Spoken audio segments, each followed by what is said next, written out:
This is Spirit Gym. Today's guests are Tom Gerhardt and Kacie Kinzer. Kacie is a healer, ceremonialist, and spiritual coach who helps women creators to reconnect with their intuition, passion, creativity, and divine gifts. Tom is a designer and entrepreneur dedicated to creating meaningful objects and experiences. He is the co-founder of Thunder Kite Studio, a company dedicated to building businesses that create objects for intention and ceremony. Together, Tom and Kacie are the creators of Overblown, crafting handmade herbal blends from organic and wild herbs for those seeking a deeper connection to the plant kingdom and meaningful ceremonial practices in everyday life.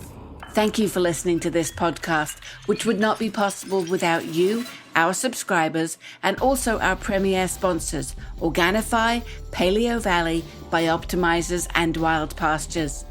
The sponsors' special offers and discounts are mentioned throughout this episode, or you can visit the show notes page at paulchek.com/podcast.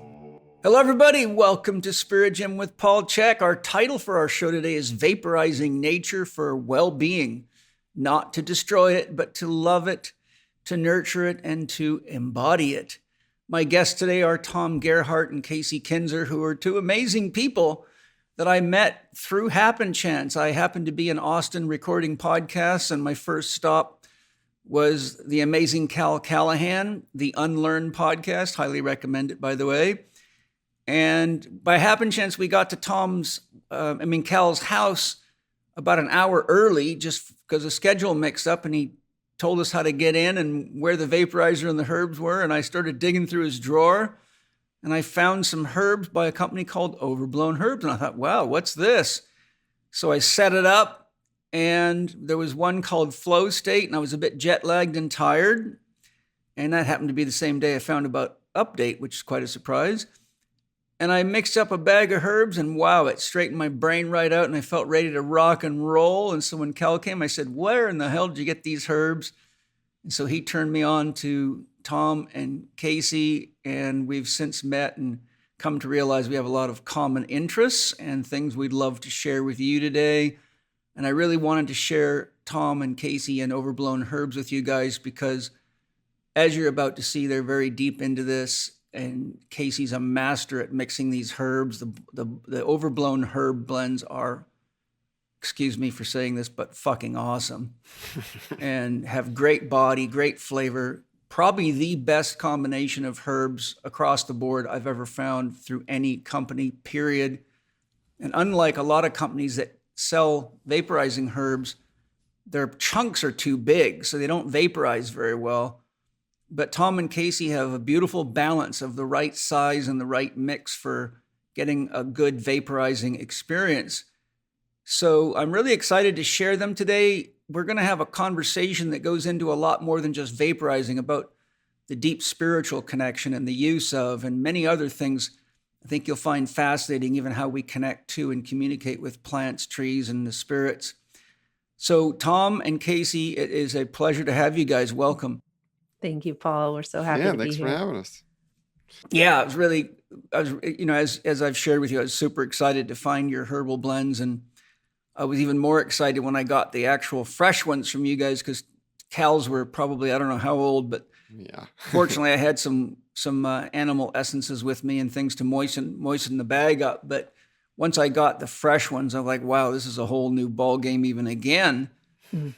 So thank you for making such beautiful blends. Before we even get into the podcast, right up front, just so listeners know, what is your website for people to buy the herbs? And I can't remember if there's any code they need to use or anything like that. Yeah, so our website is Overblown, overblown.co.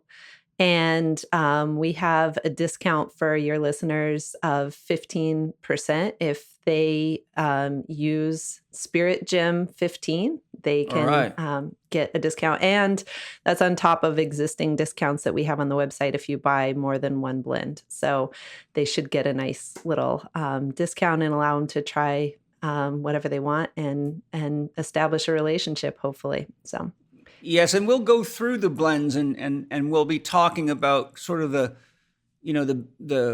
what they each offer and why they're different. And so you'll get a sense in the podcast of what you might want to buy, but there is descriptions on the website, and I can save you a lot of hassle. They're all good, and the names pretty much tell you about where they're going to take you, including Holy Fuck Blend, which is, we'll get to that. But when I saw the name on that one, I'm like, I got to try that for sure. I thought it was like sex with God or something.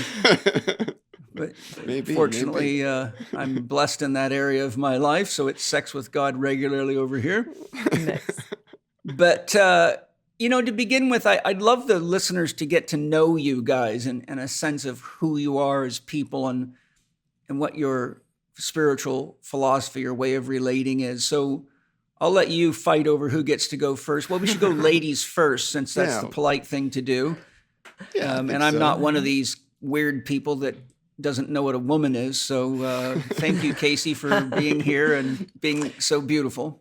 Oh, thank you. Yeah, I love to embody the divine feminine. I guess in terms of my background, I think where it all begins is New Mexico. I was born and raised in New Mexico, in the deserts, in the mountains there. My family historically were farmers and ranchers, and so they were very tied to the land to begin with. And it's kind of strange because as I look back, like most of my family, even though they were kind of in this ranching vein, they also had a lot of spiritual gifts. My grandfather knew how to hypnotize people. And, cool. Yeah, he was actually a basketball coach for a part of his life. And apparently this was not considered weird back then. He would hypnotize his team while they were on road trips and stuff and get them to, do all kinds of crazy stuff. And so for entertainment, but also when he passed away, I found all of these books on dream interpretation. And I think he was such a very profoundly deep person and a rancher and very tied to that. And so, and his wife, my grandmother, was also very psychic at a time when I don't think it was really accepted to be that way, or she probably didn't even fully understand what was going on. But my mom and my aunts, one aunt in particular, really inherited those gifts. And so my mom grew up on the ranch. She could speak to animals. She was very tapped in, and she had 2 near-death experiences before I was born. So wow. She had seen the other side and kind of was this tinfoil hat wearing, kombucha brewing psychic. And I was born into that. And so it was a very fortunate upbringing in that way, because I kind of had this earthy background. My dad, in addition to being a rancher, was a wildlife entomologist. And so he had research projects all over the state where he was literally studying the relationship between the plants, the trees, the animals, the insects. And I was just this kind of gypsy tag along my entire life or childhood to these remote and potent places where he did work, and grew up just riding horses and being on the land pretty much outside my entire childhood. So I think that was a very strong connection for me. And I was very psychically tapped in as a child. I could see spirits. I talked to the plants, the animals. It was just a very open and empathic childhood. And then as I got older, I had a couple of negative experiences with disincarnate spirits, and I decided to shut off my gifts and focus on creativity. And so as I grew, I was, I went to school in New York, became a designer, was consulting for startups, doing all this stuff, had personal projects, and was really successful. I even had my personal work got in the MoMA. And so from that, I was pursuing a PhD in the cognitive and behavioral sciences. And one day I got a call and was told basically by a coroner that my mom had passed away in a car accident. And that was kind of the beginning of this like great reset in my life, because she had really been the wise one, providing the spiritual kind of background that allowed me to just kind of not be in tune as I grew older. And so I really counted on her for a lot of wisdom. And when she passed, it was kind of this beginning of this initiatory period where I lost 6 more loved ones in the span of 6 years. And so I had young kids. I was navigating grief and not very well.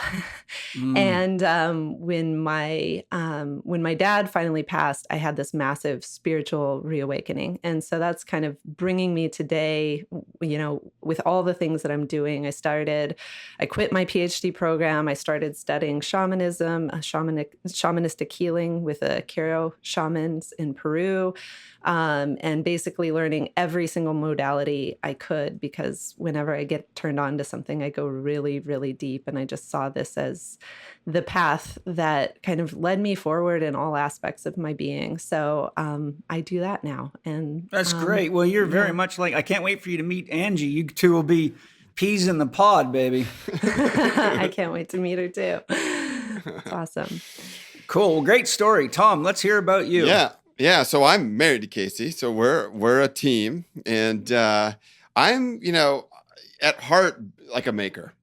I've spent my entire life making things, basically. And I was raised by like a single mom in Boulder, Colorado. My dad died when I was 3.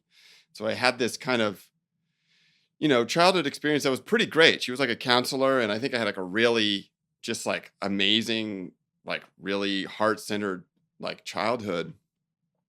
And in that, just kind of made things my entire life. So like I've, since I was 15, been like doing digital, physical objects, all kinds of stuff. And so the first, I'm 41, and the first 38 years of my life or something was really involved in just like making objects, some of them kind of conceptual or interesting, and some of them just like, I don't know, experimental or like high design objects. And that's been like a lot of my identity and kind of what I was interested in and what I would say that I do. Along the way, I also have done a decent amount of teaching, like with either mentoring or teaching people in this kind of making and design space. But about, I don't know, 2 or 3 years ago, I was kind of witnessing Kacie's aforementioned like spiritual reawakening, right? It was, I always describe it to people like a rocket ship blasting off. It was like, I'm watching my wife just like go like, whoa, like, what is this? What is happening? And I've always been an extremely open person, but I'm also really, really, really like mind heavy, like rational. And so I kind of walk in both ways. And like for instance, in my design work, I flip back and forth between this very rational process of like reductive thinking about stuff, but then you come to the point where you can't reduce anymore with your mind, and you have to rely on intuition and like your soul and your gut. And so I've always worked in both places and had a foot in both directions. And so as Kacie was like taking off on this rocket ship of experience and like all this stuff coming online for her, I was actually really called to kind of step up in kind of a typical like masculine feminine polarity type of way. I witnessed her like dropping into more of her feminine and kind of all these things turning on. And I was really called to kind of step into my own process with that. And so over the last, so you started cross-dressing or what? That's right. I started cross-dressing, really just a little bit of lipstick. Yeah. No. So like this kind of spiritual like process and journey that I've been on in the past couple of years has been about reconnecting with like kind of the masculine, which I think was been gone for so long from my life. Like I just like did not have male adult figures in my life, and was, just not really attached to that. And it kind of started with a peyote ceremony, actually, with this. Oh, lovely. I got some right behind my computer growing in the windowsill.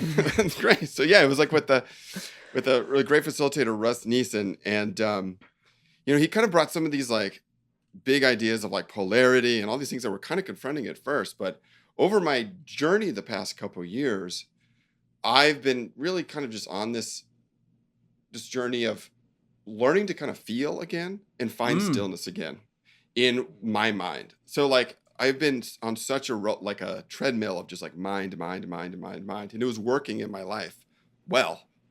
But I think it was a lot like Kacie's journey she's going on, and where I'm getting called to go is I'm really interested in now professionally, and then just also with like personally with like men's work and the kind of ideas I like to kick around of just kind of like how we can find stillness in like this modern age and this modern day.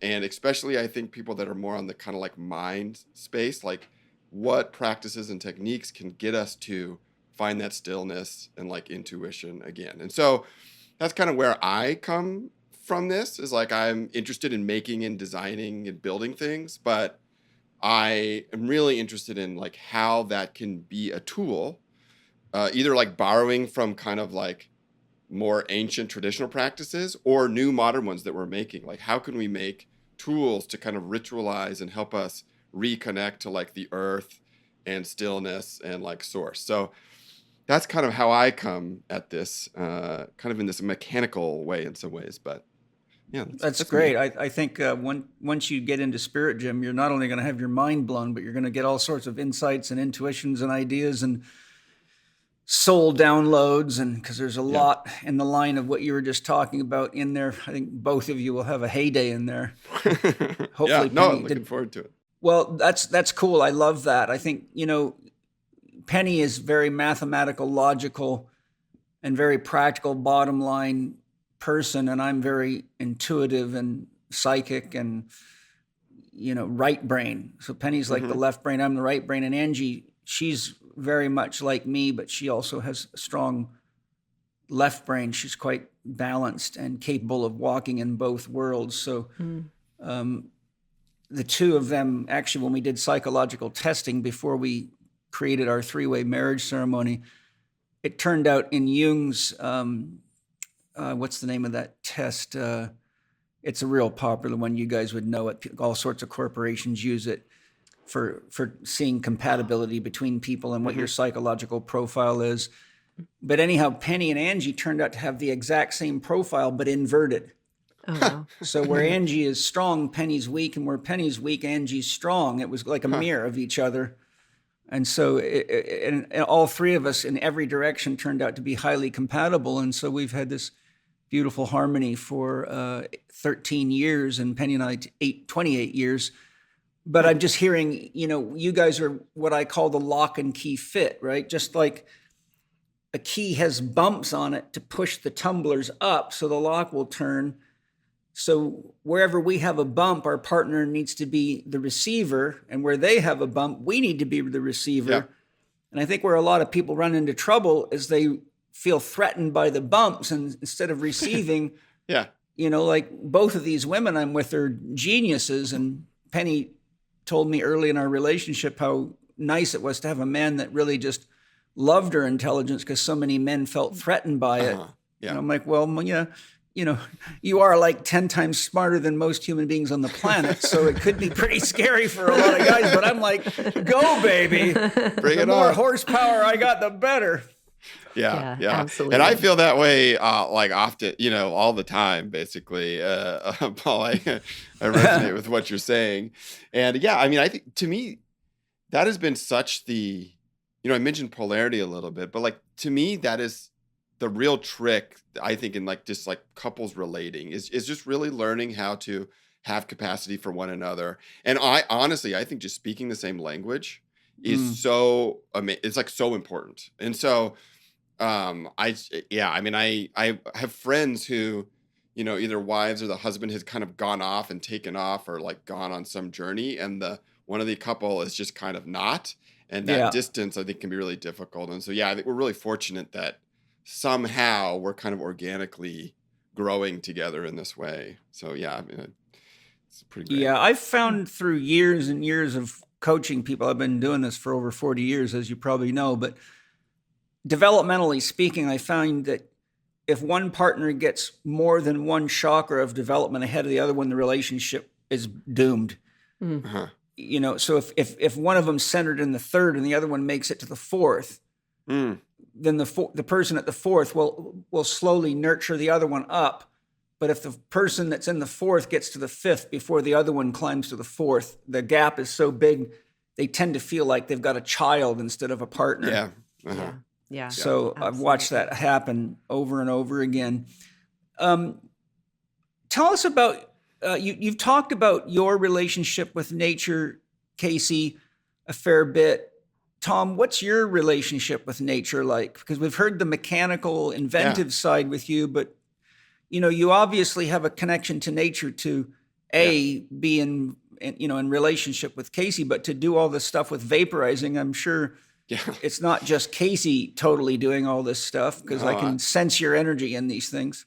Yeah, I have a so I was born and raised in Boulder, Colorado, and now we're in Texas, but until I was about 11.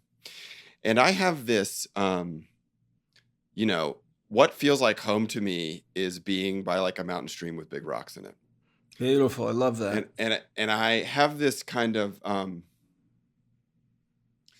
this just like incredibly, I call it like almost like tactile relationship with like the natural world. And all that kind of comes into my like design, like mechanical stuff, where if you look at the things I make, it's this kind of humanist bent, and it's because I just can't help but like phenomenological, like make it phenomenological. Like I just know how this thing touches and tastes and feels or whatever. So for me, like I love just like being on the ground and in the ground and barefooted and like really just kind of tactily like attached to it. And so in my kind of recent spiritual journey, I almost always find myself like being told to just like, you need to get on the ground and like lay on the ground. Like that's what my soul is telling me. I love that. In plants, like medicine situations, or even practices like the herbs or like hape, I just find myself, there's no mind at all, actually. Like I don't have visions, I don't have ever, but I have this real like embodied sense that awakens. And like, it's almost like this spatial thing that happens, and I can really feel my body. And so I think for at least right now in my journey, I use my body's senses to really connect to nature. And it's this very phenomenological like way. But yeah, I mean, I just can't, to me, the most beautiful thing in the world is like a mountain or like a mountain stream or like a vista. And I just feel at home there. And you just want to bring that feeling, that complexity and the magic to our built world and environment as well. It's like, it's just so clear that we can make choices in our lives where we don't have to live on the side of a mountain, although that would be completely awesome. If you gave me $100 million, that's what I'd do. But we can find ways to like, it's right there. It's accessible to us right there. And so, I don't know if that exactly answers your question, but that's kind of how it's good. I would also just add from my own perspective, people forget that they are nature. They're wearing it. The soul comes into nature to have a living experience. And I think, there's so many people living in cities that if they just got more in touch with the nature within them and paid attention to simple things like their house plants. I mean, if you don't water them, they die. If you don't put them where they get enough light, they die. And if you love them, they grow better and they have more color. And, so like, point being is, I think everything you're saying is beautiful, but also just inspires me to remind people that, you don't have to go far to get to nature. And if you get your head trapped in the digital reality and forget that you are nature, well, your body and your state of health is going to mirror that right back to you very quickly, Yeah. Absolutely. I love the Zach Bush. I've heard Zach Bush talking on some podcasts about, when you enter a room and there's plants in the room, you're exchanging DNA with those plants. You're breathing in the DNA, it's in your body. And so I think I always remember that image that like, I'm not some self-contained little bubble walking around. I'm this porous being that is like, not even like on an energetic, of course, but also just from a like literal physical, like molecules and stuff. Yeah. You're exchanging things all the time. And so, I completely agree. It's just all right there. Beautiful. Well, let's get into vaporizing. Maybe you can share, each of you, your experience of vaporizing herbs, and what inspired you to create your beautiful herbal smoking blends. Yeah, absolutely. I actually think that our intro to vaporizing actually came from you, Paul, indirectly. When you told me that, I laughed. I mean, I've probably turned more people on to vaporizing than anybody in the world. I got my first vaporizer in 2006. And it was from, I don't know if you know the famous skateboard star who set many Guinness Book of World Records now, Danny Way. Have you heard of Danny Way before? Yeah. Well, Danny, I rehabbed him from bad spinal cord injury when he was 19. His career was technically over, according to the doctors, but I put him back in the game, and he's, been my client ever since. And he used to carry a Volcano all over the world because he used to use marijuana to manage all his pain. He's now had almost 30 orthopedic surgeries, but even when he was young, he still had a lot. He was also a motocross racer, so lots of injuries. So he's the one that turned me on to the doctor that used DMT and introduced me to my first DMT ceremony, which led to a complete and utter union with God. And so he had this vaporizer with a big dent in it, and I still have it. Oh, really? Yeah. And, just on that front, I want to share something with you guys, because you may not have been around in the vaporizing community long enough to know this, but did you know that the original vaporizers had much slower fans in them, and they sound like, the little pumps in fish tanks? You can hear the diaphragm going back and forth, like brrrr. Yeah. Wow. Well, they had those fans, and it took about 2.5 to 3 times longer to blow a bag. But the quality of the smoke is mind-blowingly better. Really? Wow. Because it bakes the herbs and it slowly lifts the essence out of the herbs.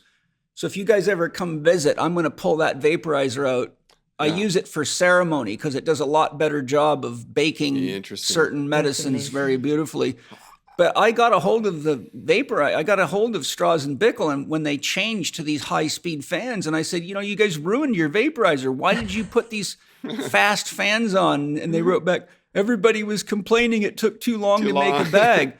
I said, well, why would you go to the lowest common denominator and ruin your vaporizer to keep the idiots that don't know what they're doing happy, Oh, my goodness. But it was so frustrating for me because it really made a huge deficit in the quality of the smoke that you get. Well, I've actually felt like I've noticed, I know we're kind of jumping in here, but like I've noticed if I put the chamber on and don't turn the fan on and let it just sit in the heat for a little bit, it'll cook it up and warm it. As soon as you cook it, then a lot more will come out. So maybe there's some ways to kind of not exactly get there, but warming it, I feel like helps a little bit. Well, since you're so inventive, I'll tell you the simple secret. I just don't have the time to mess around with it. You just got to put a rheostat on the fan.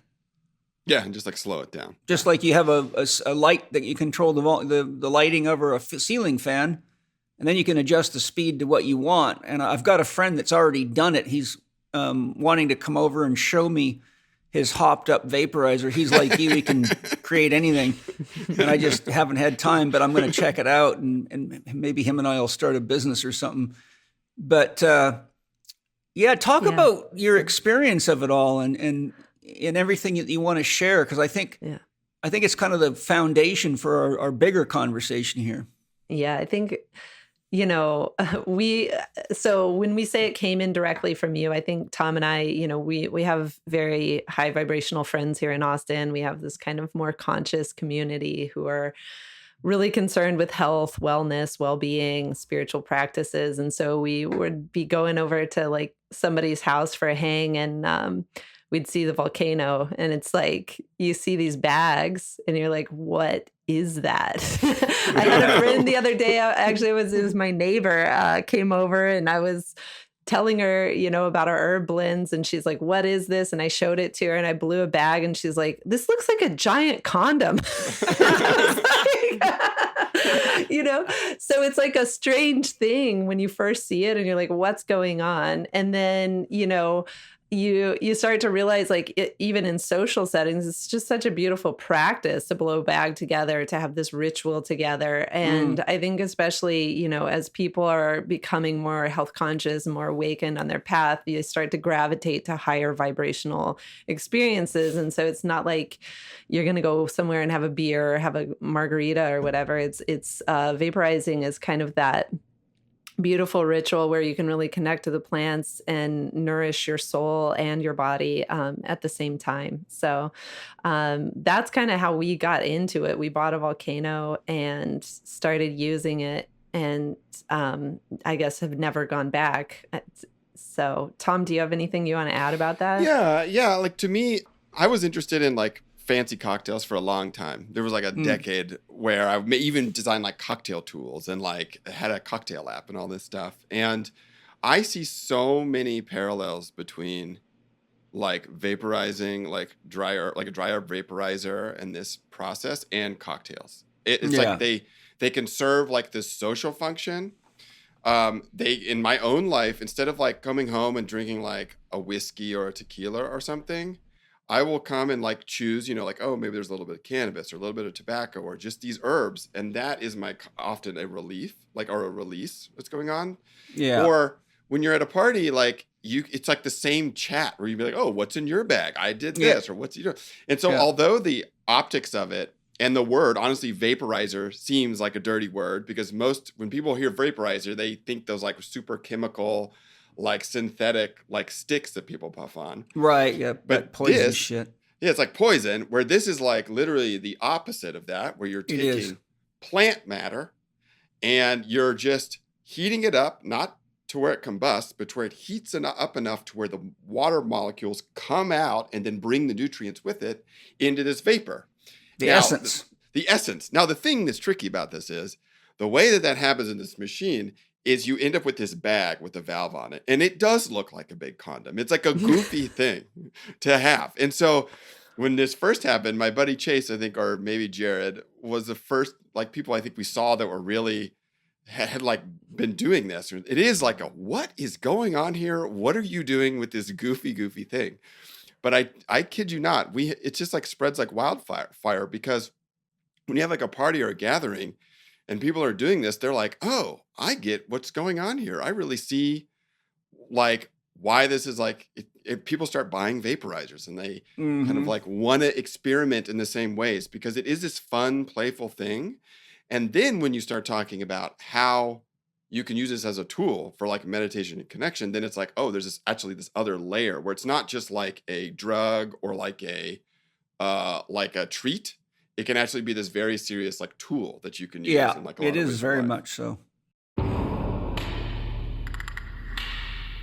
Enzymes are one of the most important things we can use to supplement our diet. Very few people have normal levels of digestive enzymes. It's extremely common to be digestive enzyme deficient because so many people are eating cooked foods, processed foods, packaged foods, etc. The best digestive enzymes I've ever found are Masszymes by Bioptimizers. And one of the things I like about them is not only are they the most advanced technology for how they're produced, the science behind them, but I take them on an empty stomach every morning and every night as proteolytic enzymes to help clean my body. So I've got Wade here, who's the formulator of these enzymes, to tell us how do they work as digestive and proteolytic enzymes, because today I think we really need to be supplementing with high quality enzymes. So Wade, what's unique about Masszymes?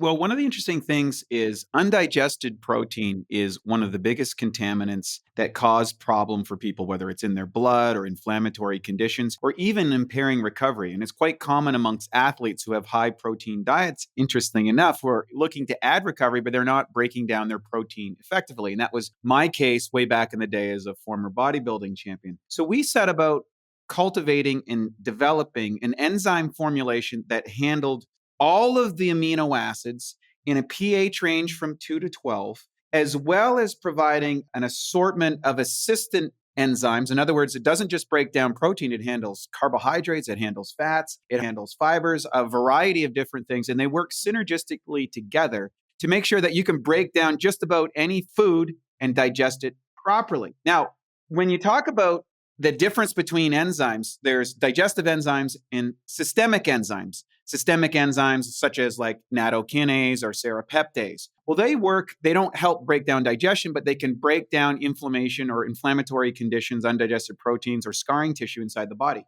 Well, it turns out when you take Masszymes on an empty stomach, it works exactly the same way. It will go into the bloodstream and now works as a systemic enzyme, reducing inflammation, accelerating recovery times. Matt just tore his Achilles tendon and made a full recovery after surgery within a few weeks, which they expected for many months.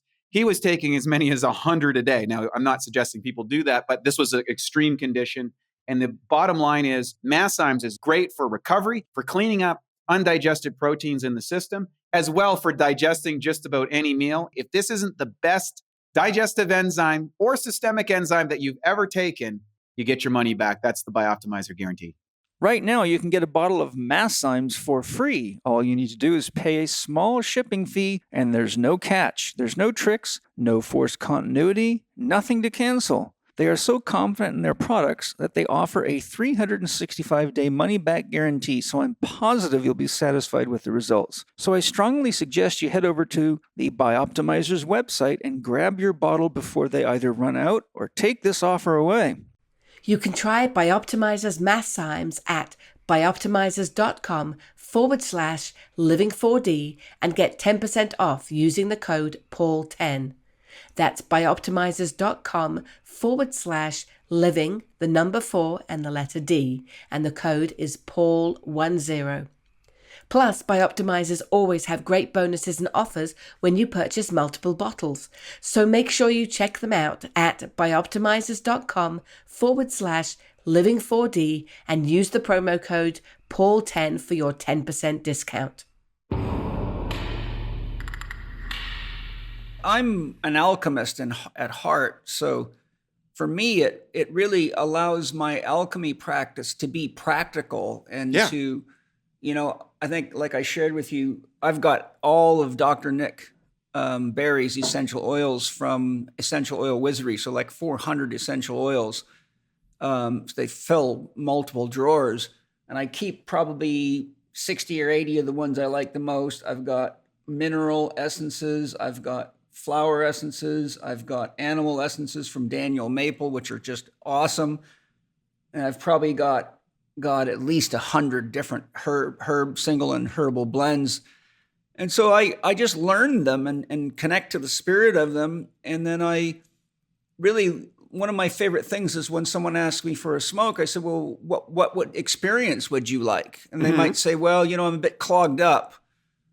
So I'll say, okay, I'll get something to open your lungs, or I'm tired. Okay, I'll give you something to lift you up, or my mind's a little chaotic right now. Let me give you something to calm and center your mind. And because I do so much writing and so much outputting all the time, and push myself quite hard to get a lot done, I find it makes my work a lot more enjoyable. It gives me a reason to get out of my chair and to go disconnect from all the mental work and all the typing and designing diagrams and art. And just one of my favorite things is I have a beautiful, you can see it in the background. My floor is terracotta tile, and terracotta is highly paramagnetic. So it produces a lot of energy. So I love to just lay on the floor. And, one of my tricks is I take, this is one of Mimi and Chase's cups from their podcast, the medicine podcast, and it's nice and thick, so it holds the heat. So I put the bag on top of the hot water, and that keeps it from getting cold for, a good 20 minutes. Because I don't like the smoke when they cool down, because all the particles start to accumulate and it gets dusty, and my body hates that.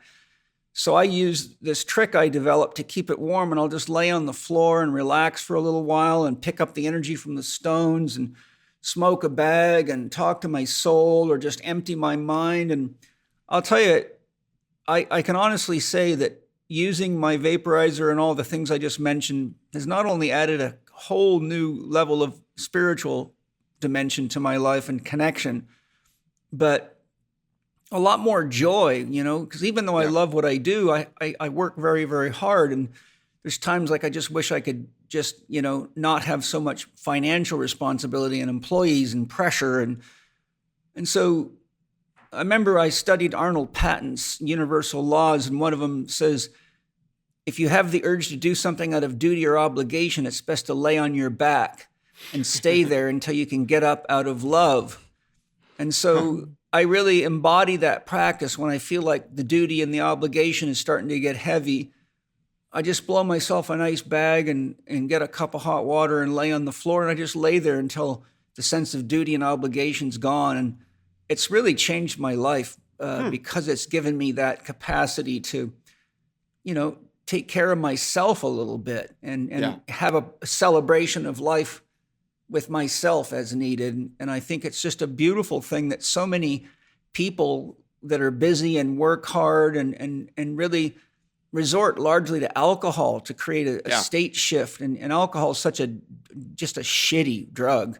Yeah. And so addictive and dangerous, or other crap that people get into. And as we're going to get into more and more, these herbs can be a beautiful addition. And there's so many different ways you can modulate your state with them. And when you use organic herbs, you're doing something really beautiful. And all that money's going back into the hands of organic farmers. So you're caring for the planet, you're caring for yourself, you're creating. And people walk into my office and they always say, wow, it smells so beautiful in here. And what they don't realize until I tell them is it's all the herbs, Yeah, it's just herbs. And all the oils. And it just makes the place smell gorgeous. And I just love it. I just think it's I think the whole world would have a practical spiritual practice. I always pray for when I make them, I connect to them and ask if they would like to join me in body, mind, and spirit, and join me so that together we can make the world a better place for all living beings. And they're also excited to say yes, and so I feel like I'm getting all the help from the nature spirits and the wisdom of the plants and the animal essences that Daniel Maple makes and the mineral essences. And it's such a living form of alchemy for me that I think you can learn a lot, you can feel more, you sense more, you intuit more, and it gives you a reason to have a sacred ritual, which I think we're going to talk about, But anyhow, I just wanted to share my experience from an alchemical perspective and why it's a beautiful practice. And Kacie, you learn a lot when you start mixing with these herbs and different essences and oils, and sometimes you can find combinations that just blow your mind. You're like, oh my God, I got to remember that one. That was cool, Yeah, absolutely. I mean, I think it's also so Tom and I are so focused on how can you bring in, everyday ritual practices that serve you and bring intention. And I think that point that it is this opportunity to kind of reset and return to yourself and to your intention is really beautiful.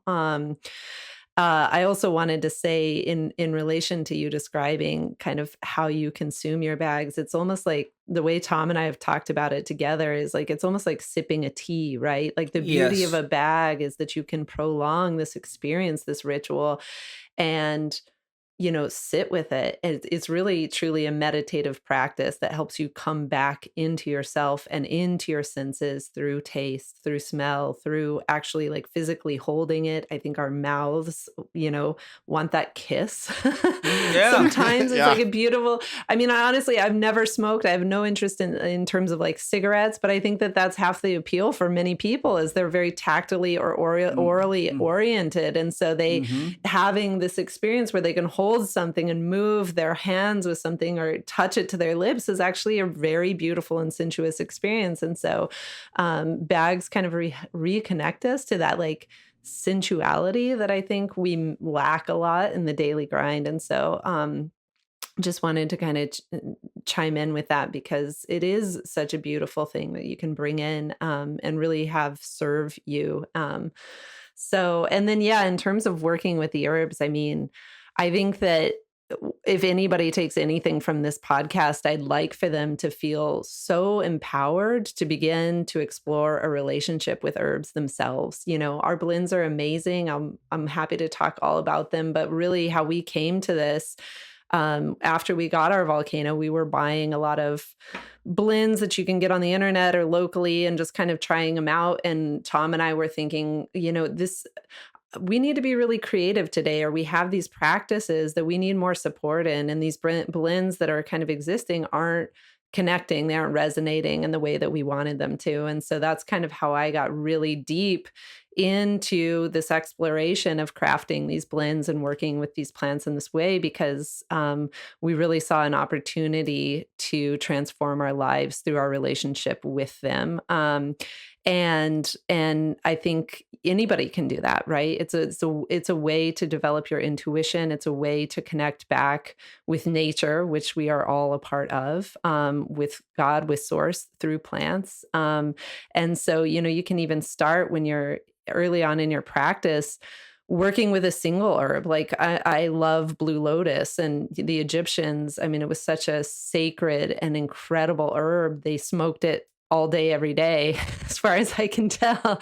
And you can even put that in your volcano and just work with a single plant, like in plant medicine and in indigenous lineages, you have this concept of the dieta, right? Where you work with a single plant spirit over time so that you really bring it in and get to know it, and it becomes a part of you and an ally that you can pull into your life at any point. And so, I think that there's just so many opportunities for people to use the volcano to reconnect with nature and therefore reconnect with themselves.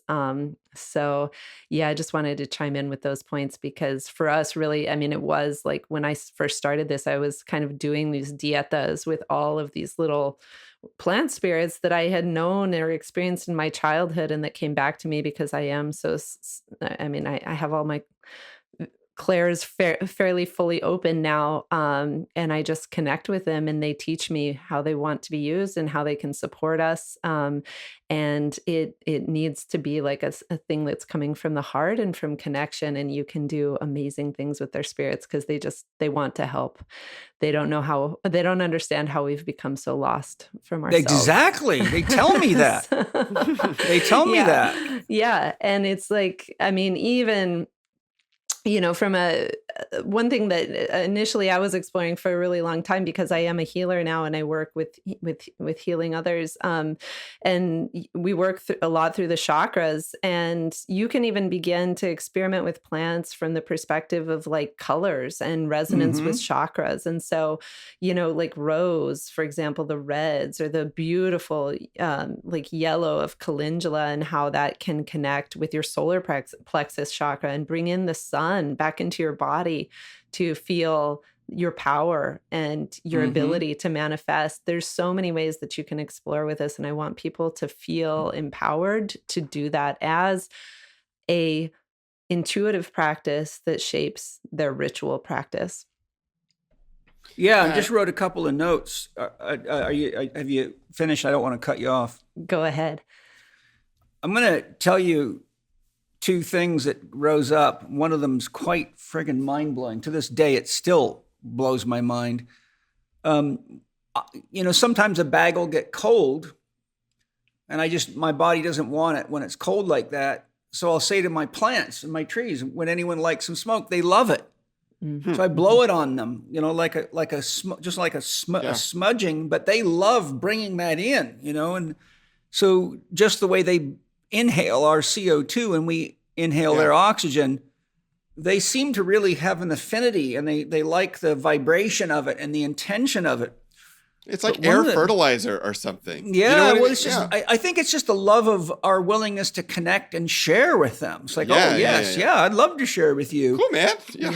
Yeah. And and smoke is, I know that we're vaporizing and that's a bit different, but just traditionally, smoke is such a powerful alchemical tool. I mean, working with some kind of material and adding fire brings the element of transmutation, of clearing and transformation. And so, it's really a bridge between the physical and the spiritual. So it is a bridge. Absolutely. Just like a drum skin is a bridge. Absolutely. Yeah. So like many native people see smoke as, particularly like in pipe ceremonies, as carrying the essence of our prayers in visual form. It's traveling to be received by spirit. And so I think it's really, as we translate our own practices, it's so important to be conscious of everything that we're pulling in when we work with the plants and when we vaporize them, and really think about what we're taking in and then what we're giving back out when we exhale. Yeah. It's really powerful to just notice and to remember the body and the lungs and this exchange between us and the plants that actually allows life to exist on the earth. So yeah, sorry, getting carried away. No, for me, just when I eat my food, I always say, dear food, would you like to join me now in body, mind, and spirit so that together we can make the world a better place for all living beings? Because I want the food to know I'm not killing it. I'm inviting it to come join me and become human and participate at that level. You know, a soul can't be destroyed. Even the second law of thermodynamics says energy can be produced but not be destroyed, only transformed. So, you know, I'm actually letting them reincarnate and jump up myriad animal species to participate. And we know that they participate because all you got to do is drink some ayahuasca and see what happens to your consciousness, or, you know, eat some magic mushrooms and, you know, they're participating, right? They're in there and they're rocking and rolling and they're teaching you all sorts of stuff and telling you where you're bullshitting yourself. And so absolutely. There's just a lot of real, and I think, you know, it's very important for me that people understand, I think, my perspective, and I know you guys would agree with this, that, you know, you don't want to fall in the trap of just vaporizing like a chain smoker without any consciousness, because now you're being disrespectful to the spirits. And I think, I really believe, I've got a couple of great books on tobacco shamanism, and the tobacco shamans say that if you don't honor and worship the spirit of the plant, that to the degree it has the power to cure you and work with you, it will actually poison you. Yes. And that's where, you know, smoke cancer comes from, because there's cultures all over the world. For example, in the Hunza in northern India, they were investigated by Sir Robert McCarrison from the British military, I believe in the 40s, late 40s, early 50s, if I remember right. But he found they were smoking cigarettes until they were 100 years of old, and they never had any history of lung cancer or any problems with it at all. Now, of course, it's clean, homegrown tobacco, not the crap that, you know, you get in the store, which is why we're having, you know, this conversation of organic and everything we're talking about. But the thing is, I think it's so easy for people to mindlessly fall into just consumption. Yeah. For me, like I'm using this to help other people. I'm using this to live a better life and to be more in tune with nature. So I think it's very, very important for people to keep in mind, you don't want to be disrespectful, because any plant that has the power to heal can also be a poison. And the spirit is what makes the body of the plant. So it can make DMT, or it can also make you sick. And I think for a lot of materialists, they think, oh, that's just a bunch of bunk. But, you know, we can't let blind people be our leaders. We have to sort of step in and say, well, you know, I don't think you have enough depth to really have an opinion that is going to influence me, because you're still a neophyte. Very You're close. still caught in matter. And so the story I wanted to tell you that really blew my mind, and to this day still is a shocker for me. Mana's just about to turn 9 here in a few days. And when he was 2, I was laying in my front yard in Vista, where we used to live, and we had a 3/4 of an acre, really beautiful property, and you could see the ocean from our place and everything, really beautiful spot. And I was doing an ayahuasca ceremony by myself. I was probably about 3 or 4 hours in. I was good and deep into it. And it was a sunny day, and I was just laying out. We had a beautiful big, huge ficus tree, like, you know, 60 feet tall, great big one. And it was a lovely shade tree, and I had probably 10 minutes earlier come in, blew myself a bag of smoke and got a hot water. And I was just laying on my back on my beautiful woolen blanket. And out of the blue, Mana walks up. And he's 2, okay? He's just wearing his diaper, and it's in the summer. He walks up, stands right next to me and looks me right in the eyes, bends over, grabs the bag, takes a full hit of smoke, holds it in, gets on his hands and knees and blows it into my mouth. Whoa. Wow. And then he stood up and put the bag on top of the hot water, and he walked away.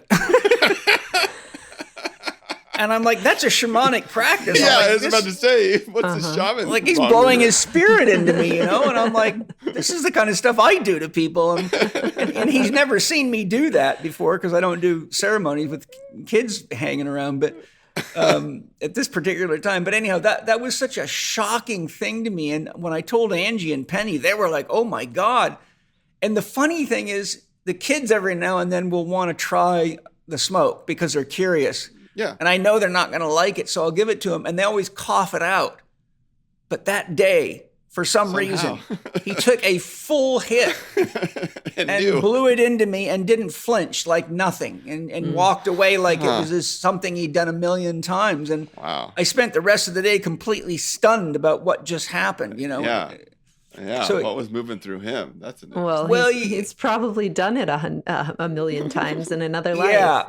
So. Well, there's a lot of kids coming into the world now that are coming to rehab the planet and upgrade our consciousness. And without a long sidetracking story, I can tell you that both of my children's souls told me when I met with them and said, "Why do you want to be my child?" They both said, "We're coming to do world work. The world's in trouble and we have specific skills. And you, Penny, and Angie are going to reactivate our knowledge." And our kids have demonstrated beyond a shadow of a doubt they're a lot smarter than we are in many ways. Yes, absolutely. If you ever come here, don't play games with my kids, because Penny and Angie are masterful at games and they can kill us all. Easily. It's like, oh my God, they don't even look like they're paying attention and they wipe us out. That's good. It's good. Yeah, we are middle ones like that. Hi, everybody. My family and I love Organifi's green juices. You can get your green juice in 2 excellent flavors, crisp apple and original mint. Not only are these products made with certified organic ingredients to support your family's nutritional needs, they each have some unique benefits. Your green juice crisp apple eases stress with an effective dose of 600 milligrams of ashwagandha per serving. Helps reduce cortisol spikes that increase snacking urges and aids keeping your blood sugar balanced. Why snack on inferior foods that lack nutrition and often lead to blood sugar spikes followed by blood sugar crashes when Organifi's green juices are super healthy, taste great, and are as quick to make as opening the package and adding water. Your green juice crisp apple is made from fresh apples picked right off the branch and are packed with micronutrients to support your body's needs. Green Juice Original Mint contains ashwagandha, chlorella, and spirulina. Reset your body every morning with 11 detoxifying superfoods. You'll love the delicious taste and your body will feel strong and stable with all the micronutrients in each serving. Green Juice Original Mint promotes balanced cortisol and stress levels, perfect for weight management, and helps rid the body of harmful toxins. Personally, I'm super grateful that Organifi makes such excellent, easy-to-use drinks and foods that keep us energized, healthy, and clean inside while decreasing the urge to crave on inferior snack foods. My kids love both flavors, and I love knowing that we can all be healthy together with Organifi's excellent crisp apple and original mint green juices. These products are excellent for work, on the road, sharing with friends, and anytime you need a nutritious boost that tastes good. To get your crisp apple and original mint green juices, go to organifi.com/CHEK20. That's organifi.com/CHEK20. Save 20% on your purchase using the code CHEK20, all caps, on checkout. Don't worry if you forget your Living 4D discount code, because you'll see it right there on the landing page. Enjoy Organifi's excellent green juices. Yeah, I think another thing to bring up before we kind of get more into like the specific herbs, like having to do with practice and like kind of the volcano. I think that there's a big piece of this that's really attractive to like Kacie and I think a lot of our just like community.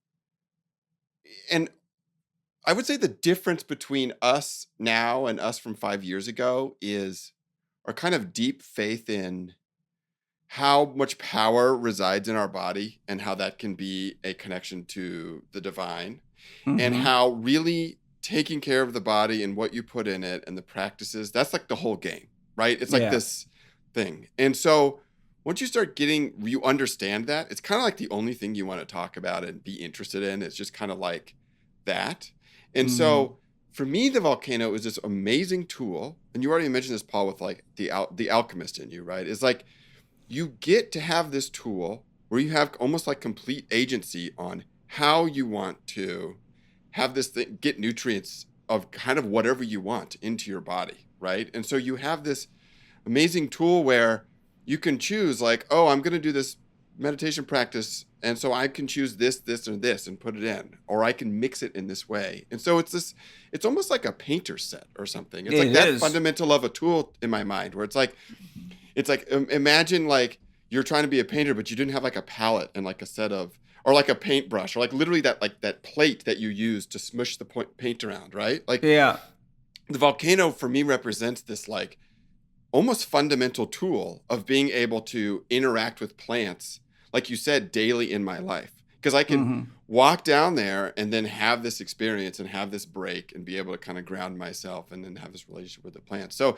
to me, like, I think there's just something very particular about the Volcano and the fact that you can interact with it in this very like flexible way. Well, and it's the fire element in alchemy, right? It's what's doing it's the mixing. It's transforming the plant from its normal state to something that we can breathe and bring the spirit of the plant into us. Yeah. Now, otherwise you'd have to eat it or drink it as a tea, which is another ritual we all do. Yeah. But the vaporizer, you know, I think our blood circulates around our body like once every 3 seconds. It's very fast. So something that comes in through your lungs, it's 1, 2, 3, here I am. You know, like anybody that's done a hit of DMT knows, before you can even, you know, hand the pipe over, you're already on your way out, you know? Yeah. Well, it's funny. It's actually, I was listening to someone, I think it was Tony Robbins, talking about how part of smoking cigarettes is it's actually breath work for people. Yeah. And they don't realize they're doing breath work when they're smoking cigarettes. It's like, that's actually part of what's going on, is this kind of somatic breath work process. And I think that's what I really appreciate about the Volcano in particular is, yes, it gets in there fast and I can have the experience I have like with the plants. And while there's this breath, that there's this practice that's happening with the breath. And for me personally, that's like a cornerstone of like my like personal practice is like breath. And so it's this nice double whammy of being able to come back to the breath and have these like plants interact. So for me, it's like this really kind of beautiful happenstance that both of those things can happen at the same time. And to me, that's like the cornerstone of like the breaks I take throughout a day for sure. Yeah, that makes me want to share some important things that are tips for everybody, because one, a lot of people are not athletic, so they don't breathe very much. Two, they don't have many really good detox practices going. But if you use a vaporizer a lot, you are displacing oxygen with the vapor, and it's not the same. And so what happens is you can start getting oxygen deprived very quickly if you're not aware and you don't, stop and take some deep breaths and get some fresh air. So I always warn people, it's very important to have a breathing practice or exercise so that you're pumping fresh air into your body. But one of the things that I've seen happen over and over again to people, because as you know, I've turned countless thousands of people onto this, and they come back and say, I'm having this problem since I started vaporizing, whatever, is that when you're not getting enough oxygen, your metabolism cannot be fired up because you need oxygen to run the Krebs cycle. So people start craving quick energy. So they start relying on sweet drinks and fast energy foods, and they can find themselves going off into sideshows that are addictive and getting into habits that are not really supportive of health. So I also tell them, you got to breathe, and you've got to make sure that you're aware that if you start craving things for energy, that it might be the vaporizing causing your metabolism to not run efficiently because you're not getting enough oxygen. And the other thing is, when you're using tobacco and herbs, these are all coming into the body very quickly, and you can actually overwhelm your detoxification systems if you're not conscious. So one of the tips I tell people is if you can smell the tobacco or the herbs in your armpits, it means you need to either start using a sauna regularly or hot enough baths to make you really sweat to support the detoxification process. Because I've actually had times where I was vaporizing enough, like when I'm on the road and couldn't get to a sauna, that I could literally just smell the tobacco pouring out of my body. And so I know it's overwhelming my detoxification pathway. So I started asking Penny, don't put us in hotels that don't have saunas or steam baths in them, because I got to maintain my detoxification practices. But, I exercise very, very regularly, and you do Tai Chi and all sorts of things and have a morning practice I do called heart breathing. So I'm pumping myself, and I'm very sensitive to my internal working systems. But I do have a course out there called The Healing Herb, and I have online courses on how to use vaporizer. We'll be running another one in sometime in 2025. I can't remember what the schedule is, but I teach people about all these things. But I think it's important for people to be aware that, you are bringing a lot into your body very quickly. And that's one of the reasons it's very, very important to use organic substances, because you get something in your vaporizer that's been sprayed with pesticides, and you're breathing it right in, and it'll be in you and can poison you. So you have to have a very high level of value standards so you don't use a good thing to kill yourself slowly. Yeah, absolutely. Yeah. And I would say that is like another little note about the vaporizer is just, it's amazing how efficient it is at just pulling things out. I mean, like if you put cannabis or tobacco in there, it's kind of shocking how much it pulls things out. And so I think that's a really good reminder that like it's like powerful medicine. It's like something to hold with, like intention and consciousness, because it's like pretty clear that it's really good at doing its job, pulling things out. So one thing I forgot to mention, you guys, it's also very important to remember when you're vaporizing, you're breathing in a hot gas, which has a very dehydrating effect on the body.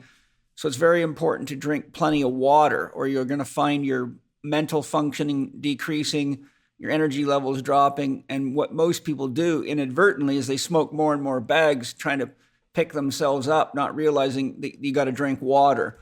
So I always have a bottle of water right here. I got this beautiful bottle. I don't know if you can see that. Can you see that Sufi prayer on there? My buddy Jason Picard gave me that as a gift. So sometimes I'll set it in the window and let the sun hit it. Nice. And it's a beautiful glass, and it protects from infrared getting in there, not infrared, ultraviolet, but I think it's meant for, storing things like medicines and teas. Yeah. But I like the full spectrum of sunlight on my water for short periods of time. But to have the light hitting that Sufi prayer is gorgeous. So this is my favorite, my side-by-side drinking water bottle. But point being is, if you're going to vaporize, you need to make sure you're getting enough water, or you just create another problem for yourself. So some of these things, breathing, detoxification, getting enough sweat out of your body, drinking enough water, and, also just doing general detoxification protocols with some, our family tends to do a parasite cleanse and a general detox at least every 6 months. I got a brand new kit I'm just about to start. And I think everybody should, with all the crap in the environment and the chemtrails and vaccine shedding and every other damn thing, I think it's a wise idea to do a heavy metal detox to make sure you're giving your body a good source of probiotics. And I love Bioptimizer's products for things like helping keep the gut healthy, and their enzymes. All their products are fantastic. All my sponsors have great stuff, which is why I work with them. But Kacie, I would love it if you'd kind of get into how you go about creating your herb blends. And for the listeners up ahead, Kacie's going to give us all some tips for making our own herb blends so you can experiment with that. Personally, I love buying my herb blends from people like Kacie and Tom, because one, they're very good, and two, I just don't have a lot of time to make herb blends. Sometimes I have my favorite herb blends that I make up, and a lot of my friends really love them, but the jar will sit there empty for 2 or 3 weeks before I finally have the headspace to sit down and pull all the herbs out and let my soul guide me to the right proportion. So I'm much more inclined to buy them, especially once I found your blends, because they're just such a cut above even what the ones I thought were the best before are now not getting used very much, because there's just such, I must say, Kacie, you do have, I would define the difference between most herbal blends and yours would be the difference between eating in a fast food restaurant and a 5-star Michelin restaurant. Because the body and the flavor and the effects are quite lucid in your herbs. And like I shared with you guys, I like to throw a Bodiva 69% moisturizer pack And you guys produce your herbs in excellent bags that keep the freshness. So I think that's a tip everybody should use, because when you vaporize herbs that have been moisturized to 69%, it's a lot easier on your lung, and you get more of the essence out of the plant because you're putting water back into the plant that picks up the spirit of the plant, and then you pull that back out. And you do have to be careful, though. If you use higher than 69%, you can put enough moisture in there that microorganisms can activate. Because I've had times where I've opened the lid and all sorts of flies and stuff came out, and I'm like, oh, we don't want to vaporize those. Yeah, so absolutely. I found 69% works good. Sometimes with tobaccos, I go to 62%. Marijuana, you definitely want probably keep around 62%, because marijuana seems to get moldy and all sorts of stuff if you moisturize it too much. So those are just some thoughts that I had. Fire away, Kacie, on your process for making these blends and how you use your magic. And then if Tom has things to add, I'm all about that as well.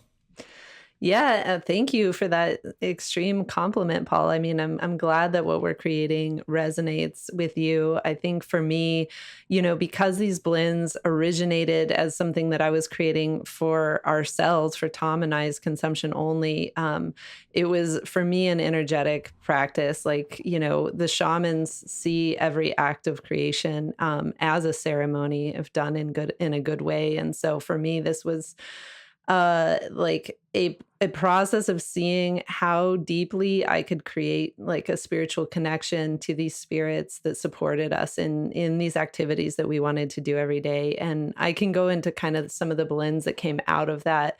But I just kind of wanted to circle back and say, like, for me, this is such an energetic and like a heartfelt process. And it didn't really begin as crafting a product. But then we started sharing them with our friends, and then they started asking if they could buy them. And one thing led to another, and here we are. And I guess I kind of see them not as mixtures of plants, but as vessels of spirit, encoded with their own like unique consciousness, and not really like, I'm trying to craft them not just as a healer, but as a bridge between the soul of the plants and the soul of the person who uses them. And so with that said, like, it's really important that you begin any herbal blend with really amazing products. Like you said, we finding the right sources was a challenge in and of itself. So you want to get organic herbs. If you can get them wild crafted, that's also beautiful. And you want to get them fresh, because the more they're dried out, like smoking dried herbs that have lost their moisture is not a fun process. So quality really matters, and intention really matters. And so let's see. I actually think I'd like to go into how to craft your own blend, and then we can talk a bit about our specific blends. So there's lots of information online, and I encourage people to check this out for themselves, because it's such a fun and intuitive process. And so I'm going to kind of give an overview. Creating a smoking blend is really like crafting a tea or a perfume, where each ingredient plays a really important part. So you're working to balance taste, smell, the properties of the herbs. And so there's an art to it, but there's also some heuristics that I can give to guide people. Typically, an herb blend is going to contain 3 parts. So that's the carrier or base herbs. Then there's herbs with a specific supportive role. Those are the support herbs. And then there's a flavoring. So your base herbs carry the other herbs. They tend to be herbs that are light and fluffy. They form the foundation of the blend. And the goal is to provide a smooth burn and a soft texture. So these would be herbs like mullein, red raspberry, damiana, mugwort, marshmallow root. Those are your base herbs, and they want to be 40 to 50% roughly of your blend. Now, this is an art, not a science, so that's just a heuristic. All of those herbs make great bases, and you can play around with any combination of those when you're crafting your own blend. Then you're going to add a supportive herbs. Some people call them the action herbs, because they are the ones that are giving the blend its properties or its primary effect. They perform this specific purpose. So it could be relaxation, mental clarity, a gentle buzz, whatever it is you're looking for. Those are the supportive or action herbs. So you could use, for example, very common ones would be skullcap for calming, mugwort for dream work, blue lotus, which produces euphoria and is great for lucid dreaming. So those tend to be about 20 to 30% of your blend. And then finally, there's the flavor herbs. And these are what give your blend its unique signature. So they enhance the experience by adding taste or smell to the blend. And you usually want to include at least one flavor herb. And those could be things like chamomile, lavender, rose, peppermint, vanilla, cinnamon. You can play around with spices as well. And star anise I like. Yes, it's really powerful. And actually, star anise has tons of very spiritual properties and has been used in Ayurveda and other traditions for a very long time. So it beyond just the herbs themselves, explore spices as well. And generally, I would say that if you can put it in a tea and drink it, you can smoke it. But you can do your research and really feel confident in what you're using. But that's just kind of a general heuristic. There's also one other category that I didn't mention that is astringent herbs. So astringent herbs are kind of those herbs or things like cranberry juice or witch hazel that kind of pucker. And they have more tannins in them. So tannins burn more slowly. So having them in your mix helps it burn more slowly and you can savor it more. Actually, it turns out that a ton of the supportive herbs that I love have really high tannins. And so it works well, but just kind of to be conscious of that. Sometimes if you're doing a dieta or working with a plant directly, you can be like, wow, like blue vervain is one of my very favorite herbs. But if you brew it up in a tea, you're like, oh my gosh, this is so potent. It's so bitter. But it translates a little bit differently in smoke. And that astringency is actually useful in the overall experience when it's well blended in a mix. So there's also specialty herbs, which are those that really have a lot of magic in them. And you would only want to use these to be a very small part of the blend because they're so potent. So those would be like lobelia, angelica, wild daga. Those, you got to be careful with how much you include. And they're kind of like the sprinkle on top. So wild daga has a bit of a marijuana type effect, if I remember right. It's pretty wild. I think my body is very sensitive to it. When I got my first wild daga, I was like, whoa, here we go. It is interesting. It can kind of produce like a euphoria, but it also, for me and my body, can kind of get a little spacey. And so I'm careful with the use of that people might experience it differently. I think the beauty of working with plant spirits is it's such an individualized process, and you have to let them talk to you. You have to work with them.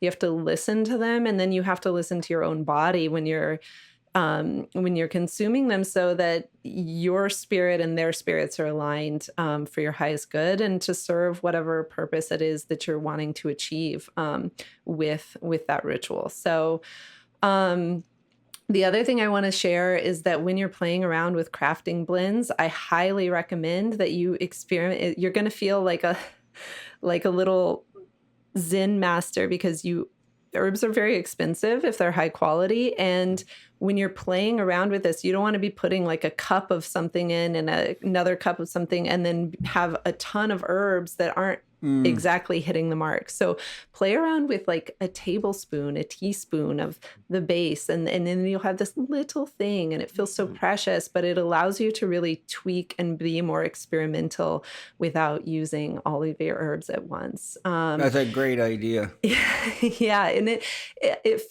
actually feels like I don't know, it's more precious, and you're like, I feel like it's more honoring of the herbs themselves, because you're really just like valuing every little leaf while you're doing that. Final note on this in general, like the quality of your herbs matters so much. You don't want to be smoking or vaporizing anything that has pesticides or other harmful things. So get organic herbs. Or if you garden and you're able to grow herbs and harvest them yourself and know where they came from, and extract, harvest them in a ritual and ceremonial way, I think even better. So let's see. Oh, yeah, just another storage. little note. Yeah, sorry. Yeah, that's exactly what I was gonna say. So over time, herbs lose their aroma, flavor, and potency. So you absolutely want to be storing them in an airtight container. We have a lot of glass jars with very airtight lids that we store them in personally, which is nice in your volcano practice to be able to pull it out and reach your hands in there, feel the herbs. But mylar bags are by far the best. If you're, that's what we ship in, because we know that it arrives fresh and without that kind of degradation over time to you. So, yeah. I was just going to throw a couple things. I shared with you how yerba santa is good for the lungs. And I like using herbs that are good for the lungs if you're vaporizing regularly. Absolutely. I also find that I can use a small amount of eucalyptus oil. Dr. Nick has an oil blend called Respire, which is really nice for the lungs. And then one herb that jumped in my mind while you were talking is blue lotus. I find that if you want to really clear your mind, like you're doing some writing or anything where you got to have a clear head, blue lotus can really clear the mind up nicely. Blue lotus is incredible. I mean, I often smoke it just straight because it's mildly psychoactive. It's relaxing. It creates like a gentle kind of euphoria. Mm-hmm. But I think what's most beautiful about it is if you're working through your crown chakra, if you're doing any kind of journeying, I also think that it provides this really beautiful protection that keeps everything kind of in this more protective and beautiful frame. And so I really love the spirit of blue lotus. It's quite the companion on a journey, bringing in like a lot of positivity and clarity, I think. So. Are you tired of feeling stuck? Whether you're stuck in your career, your health, or your daily routine, getting out of a rut can feel overwhelming. But I'm here to offer you the push you need to escape that rut. Here is your chance to transform your life from the inside out, to break free of whatever has been holding you back, and to make a lasting change to your life and career. The CHEK Academy is the answer, bringing you fulfillment and purpose with step-by-step assistance, guidance, and learning. You'll be equipped to improve your health, and if you choose, guide others through their transformation too. And because the CHEK Academy is designed for full-time workers, you can make this life-changing leap while still managing your regular day-to-day commitments. In year 1, you'll gain tools and strategies that really work, not quick fixes that are unsustainable. Starting with Paul's book, How to Eat, Move, and Be Healthy, you'll learn how to build healthy habits. Then you'll expand on these in Holistic Lifestyle Coach Level 1 online. Integrated Movement Science Level 1 online and the prerequisites will show you how to train with confidence and precision. CHEK mentors and faculty are there to guide and support you as you progress, as well as the community of your fellow students in the CHEK Academy. We're now accepting applications for the spring enrollment, but don't wait, as these close on March 31st. So go to chek.group/L4D Academy. That's chek.group/L4D Academy. You know your best self is just waiting for you to make the decision. So come join us and turn 2025 into the year your vision becomes your reality. There's so many herbs out there too. Like even as many years as I've been doing it, there's probably, countless things that I haven't discovered yet, which is why when I buy blends like yours, I'm always like, okay, what's in this? Because I want to see, how she's making this happen. Yeah. And sometimes I'll just go buy the individual herbs that I see in the blends that I like and test them. And that way I can say, okay, that feeling comes from here, or that mental effect or, opening effect comes from here. So for me, I've learned a lot just by going through the ingredient list and then singling them out and testing them. And that way, you kind of learn a lot. If you went to a herbologist, most of them have never vaporized herbs. So they'll be able to tell you about what happens if you eat them or you make them in a tea or whatever. But I haven't found anyone that even has a clue about vaporizing out there because they just don't, it's not part of their lexicon. Yeah. So and that was a surprise to me when I first got into this, because I was like, oh, I'm sure there's information about this. And there wasn't really on the translation of things. I mean, there are some sources, but for me, it became a much more intuitive and psychic process to really divine what these mixes become when they're allied together, how the individual plants are working with you to create this whole experience. And so and I encourage everyone to do the same, because it's quite a beautiful unfolding journey, and it continues to evolve. I'm continuously tweaking, much to Tom's probably amusement. I'm continuously tweaking. Well, I have to redesign the labels. It's like, oh, Tom, I'm gonna switch this one out. It's like, okay. It literally happened I think 6 times. I think we redesigned these latest labels, and that happened 6 times before we thought the label was done. But I mean, when they speak to me or when I get a new message or a new insight about it, I can't really ignore it, because that's my contract with them. So it's an always evolving process, but you can trust that if you order one of our blends and it resonates with you, it's going to pretty much remain the same. So no stress there. Yeah.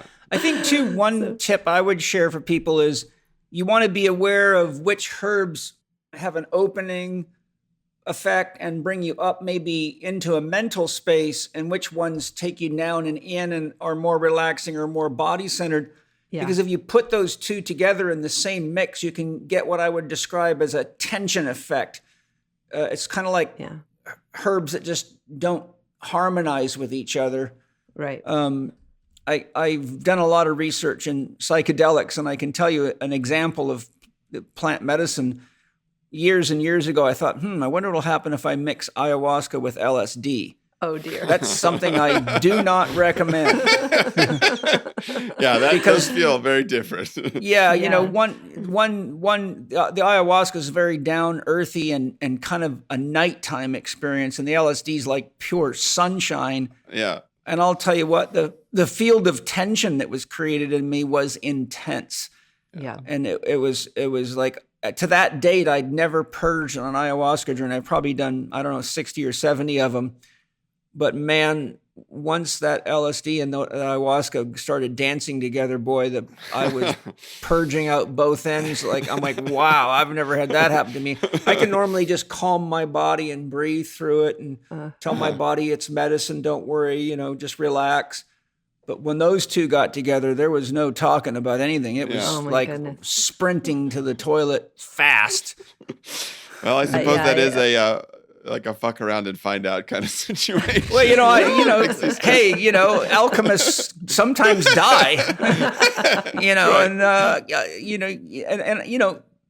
I had people tell me there's certain plant medicines that don't go together, and I investigated this, but I have to test things for myself so that I have experience of it. Fortunately, I only had one shot of ayahuasca in me. And I make my own ayahuasca, so I'm very intimate with that process as well. Angie and I do it together, and we sing to it and rattle to it and pour our love into it and use crystals to charge it and all sorts of stuff. But I was just curious. I thought, I'm going to test this out, and it was a one-time and done ever test. Yeah, you got your answer. Yeah. It's this whole, it's very ill within my body right now, Paul. Yeah, well, one of the problems is the LSD lasts about 10 hours, and the ayahuasca's over in 6. But the LSD picked up the vibration of this whole experience. And even when the ayahuasca normally would have been gone, the whole experience kept going. And I'm like, oh my God, this is a long learning lesson I got today. Yeah. To kind of neutralize that, I do want to say, when you're working with plants, one thing that is just like a note. I work a lot with cacao. I have a very strong cacao practice, and it pairs really well with tobacco and herbs. So, cacao is the divine feminine. Tobacco is the divine masculine. So if you are wanting a more gentle pairing that suits really nicely, you might explore those two together. It's funny you mentioned that. Now, have you ever tried vaporizing cacao?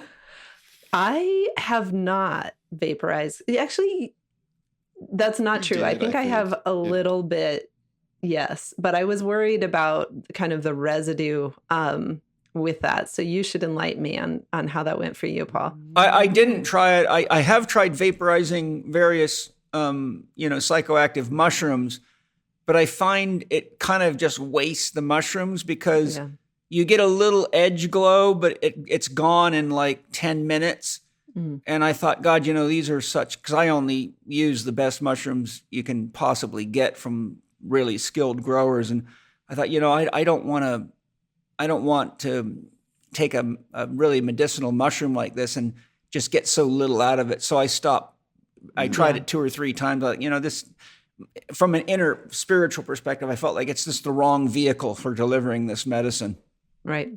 Yeah. So you can make your cacao and have a mug of cacao and a bag of tobacco. And that's a very great pairing.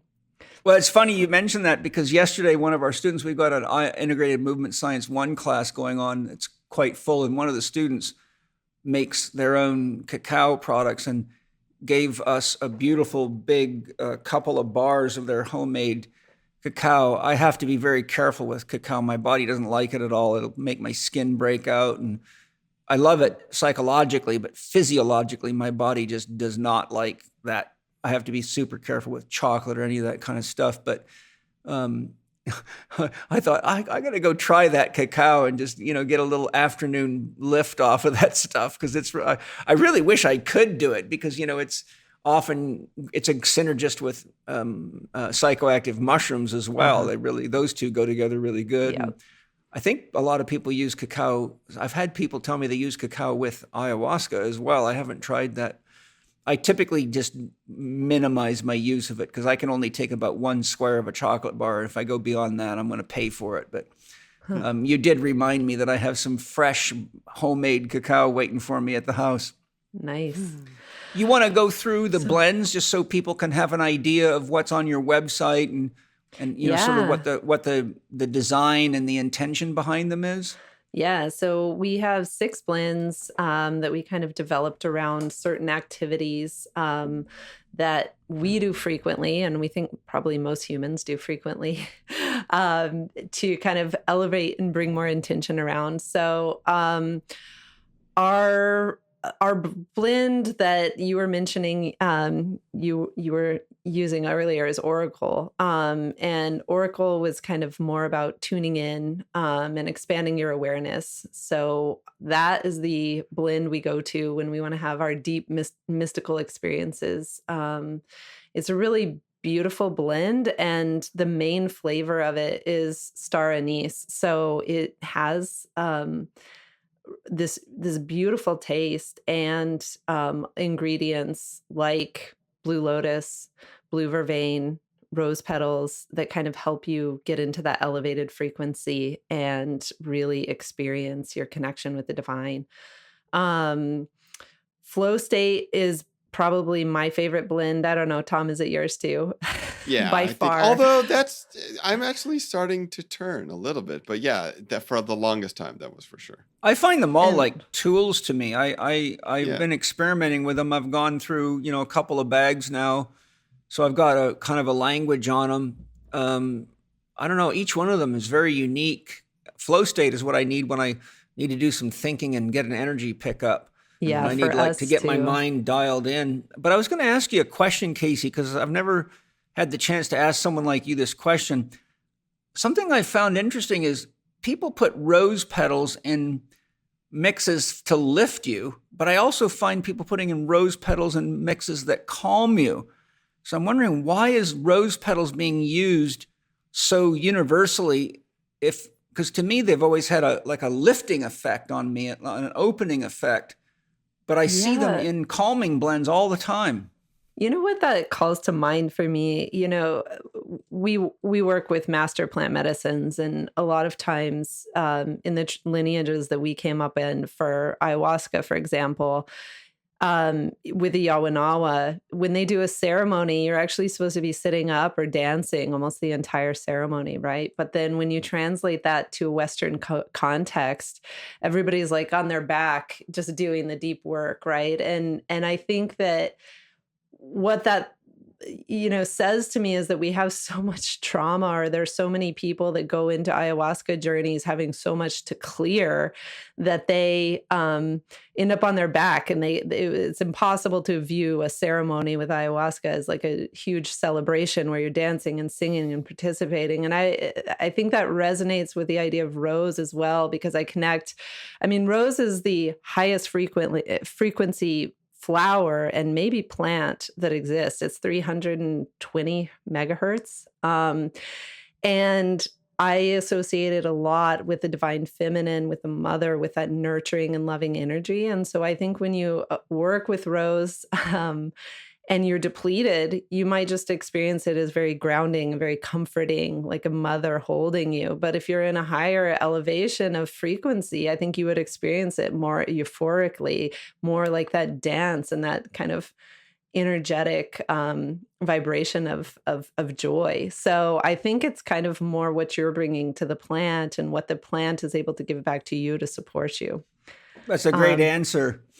On your comments on the dancing and sitting in ceremony versus laying down, one of the things that I've found, because I'm clairvoyant, so I can see people's energy fields and chakras, I found that if people sit, they tend to slouch, and it closes down the receptive chakras in front of the body. And so it actually has a tendency to pull them into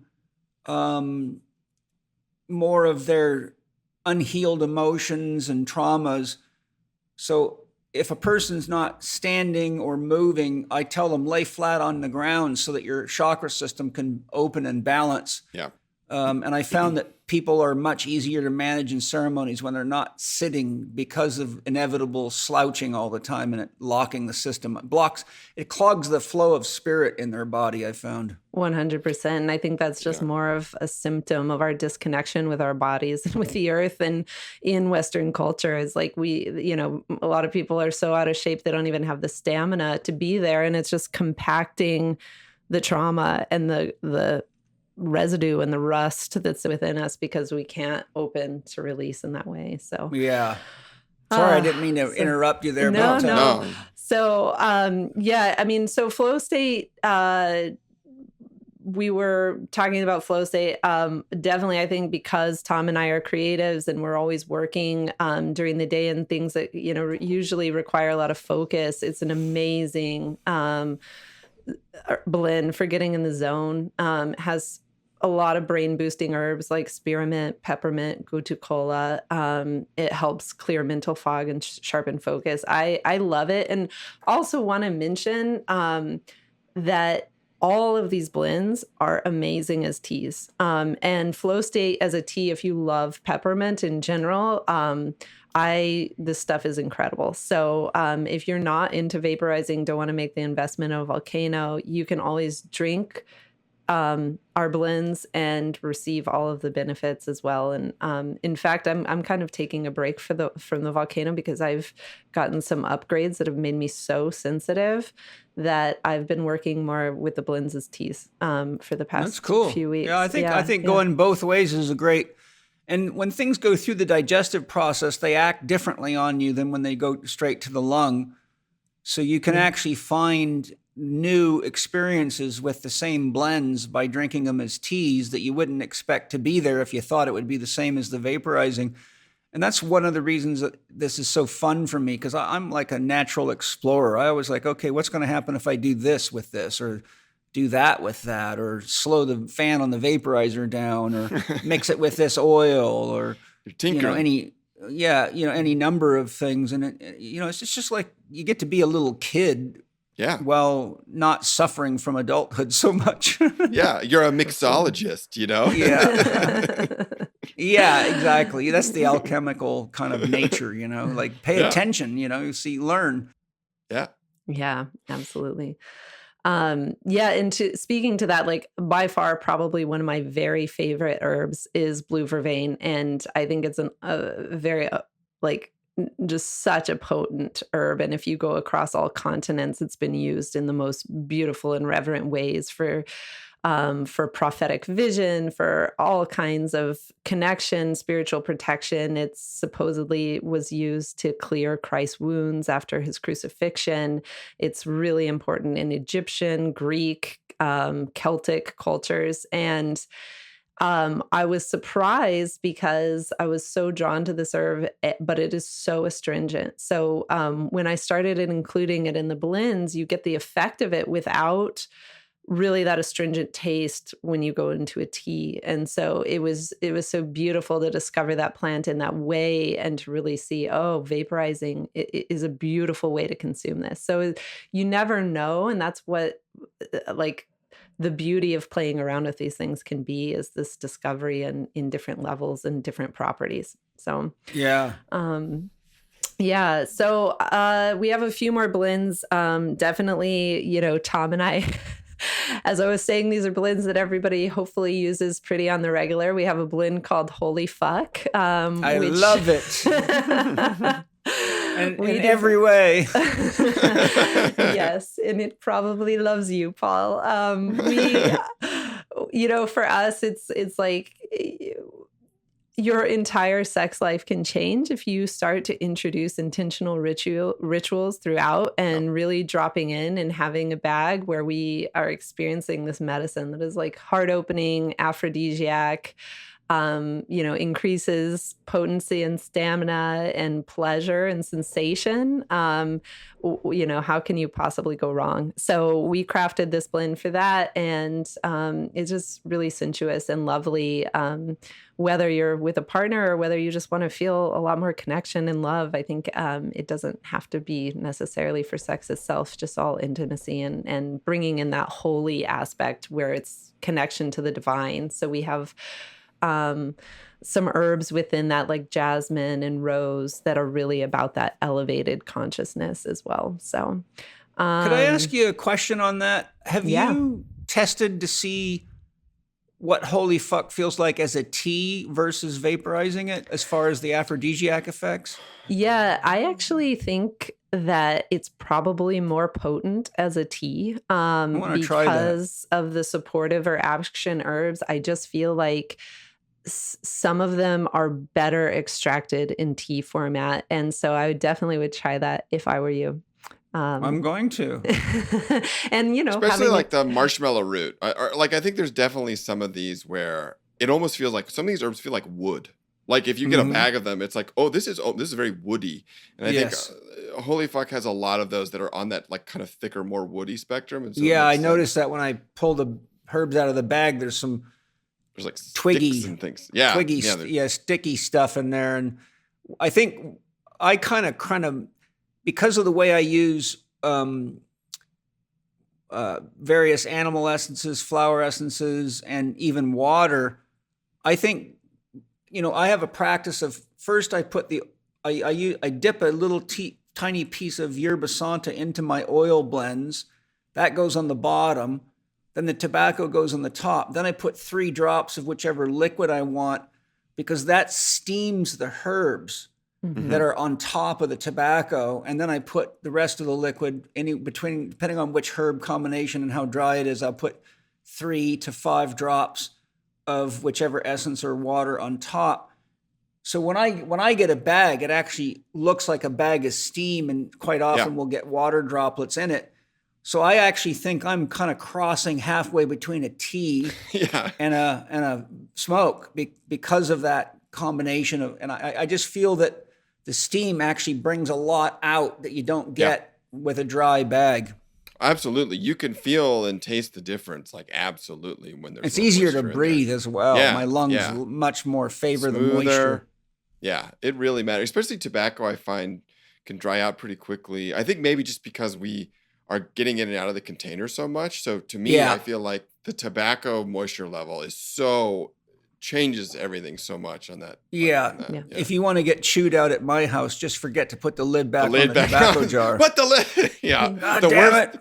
the worst sin though, Paul, which maybe never happens to you, is when someone we have people over and they leave the chamber like on the top of the volcano. That's Oh the yeah, real, then you go to grab it and it'll burn you. I have rules. If you're gonna touch any of this stuff, here's the rules. Put it back. Don't mess with the order of things because it is important.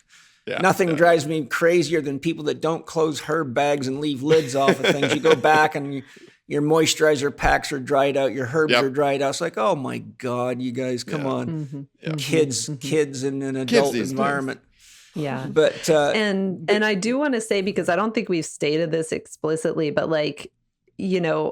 you don't have to put tobacco or cannabis or anything else in there. You can actually, No. for our blends, the way that I design them is that they could be consumed completely on their own. And so it can be whatever you want to be. And that's the beauty of the customization. You put all of these beautiful elements into the chamber and create that vapor. And so for those who maybe aren't able to consume tobacco or don't want to explore that route, you can just put the herbs straight and have your herbs neat, I guess, to use a cocktail phrase. I personally think the tobacco spirit and me are like each other. I don't know. If there's clean tobacco in my body and brain, just dig each other. I love the spirit of the tobacco. It as a spirit. Yes. To me, it's just like smoking the sun, and it's very clean and the consciousness is high. And I don't know, I just have a real passion for that spirit and I never get tired of it. I've just always just had a love affair.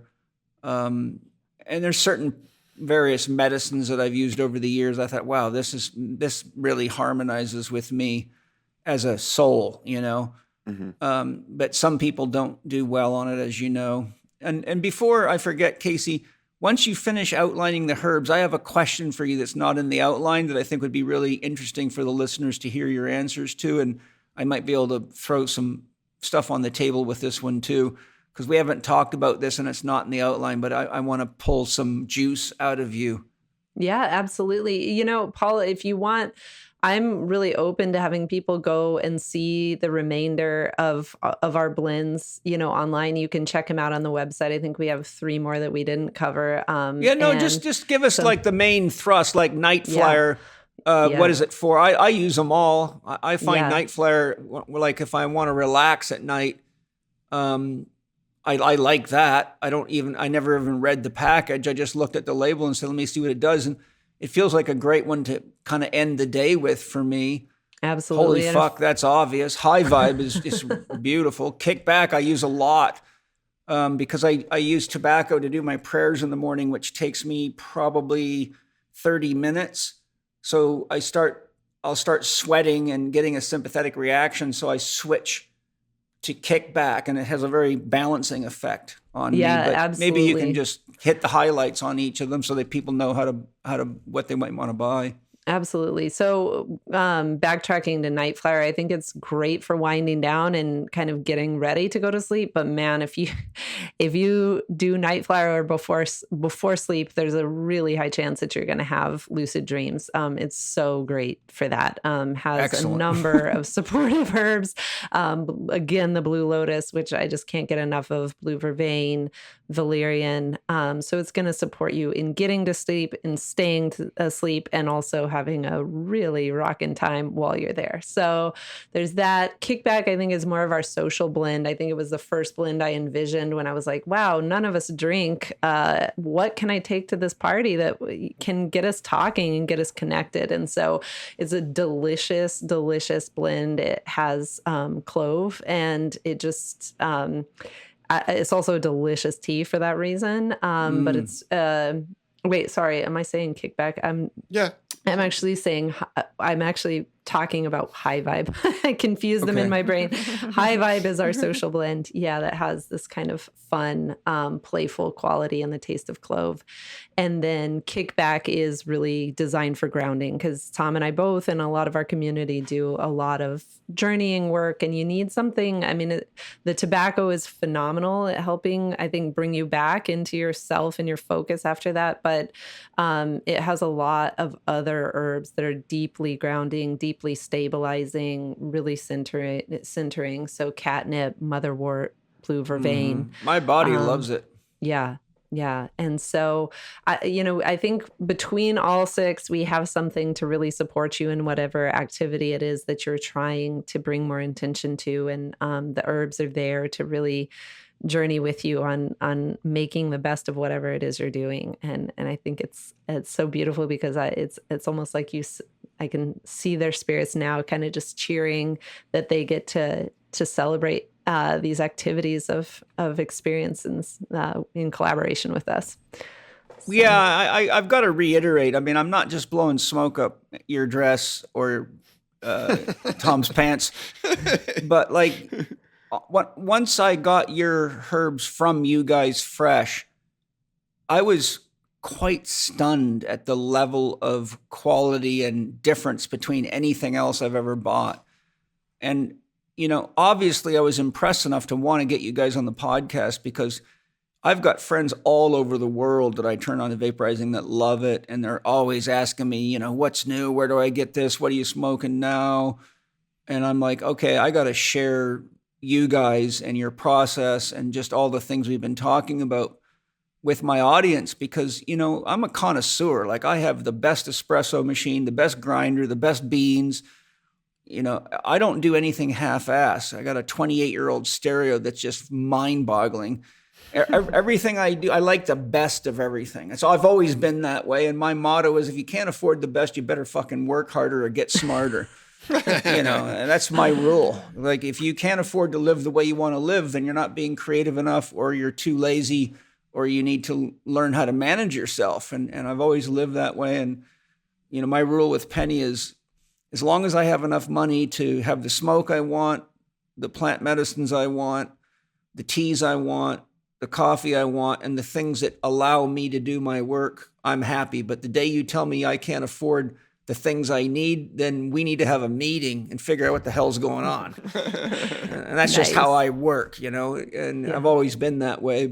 I've been fortunate enough to make enough money to live the life I want to live. So it's been grateful. I've been very, very grateful. And I believe a lot of that just because I thank Great Spirit. I share a lot of gratitude with God every day. And I think God always knows what we're up to at our heart. So I really believe when you live from your heart and do your best to support other people and other beings, that the boomerang of love always comes home. And it's always come back to me. And I really feel that that's just a law of the universe. Love is a boomerang, and what you put out comes back. That's what karma is all about, And that brings up actually something that I think is worth sharing. I got to be the fly on the wall in this process of like Kacie designing these herbs, right? And it's kind of maybe kind of what you may not be surprised after kind of hearing her speak for this podcast, but like it was a combination of spreadsheet, tons of research, and then that kind of recipe goes out the window in this very intuitive process.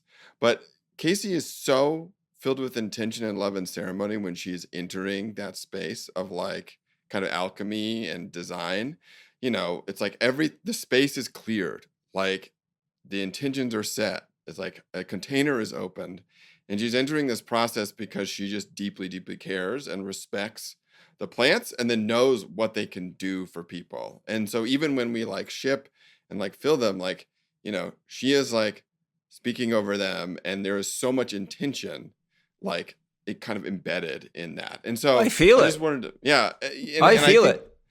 And I think it's just such a gift to like witness that. And obviously it's not a thing that most people will really see, but I think it's worth noting that, that I don't know, it's just like Kacie's respect for these plants is just so like present in this process. I'm grateful. I really am. And that's why I wanted you guys on this podcast. I mean, I don't just put anybody on the podcast, obviously, because if you don't do good podcasts, you lose your sponsors and you're just one of the million podcasts out there.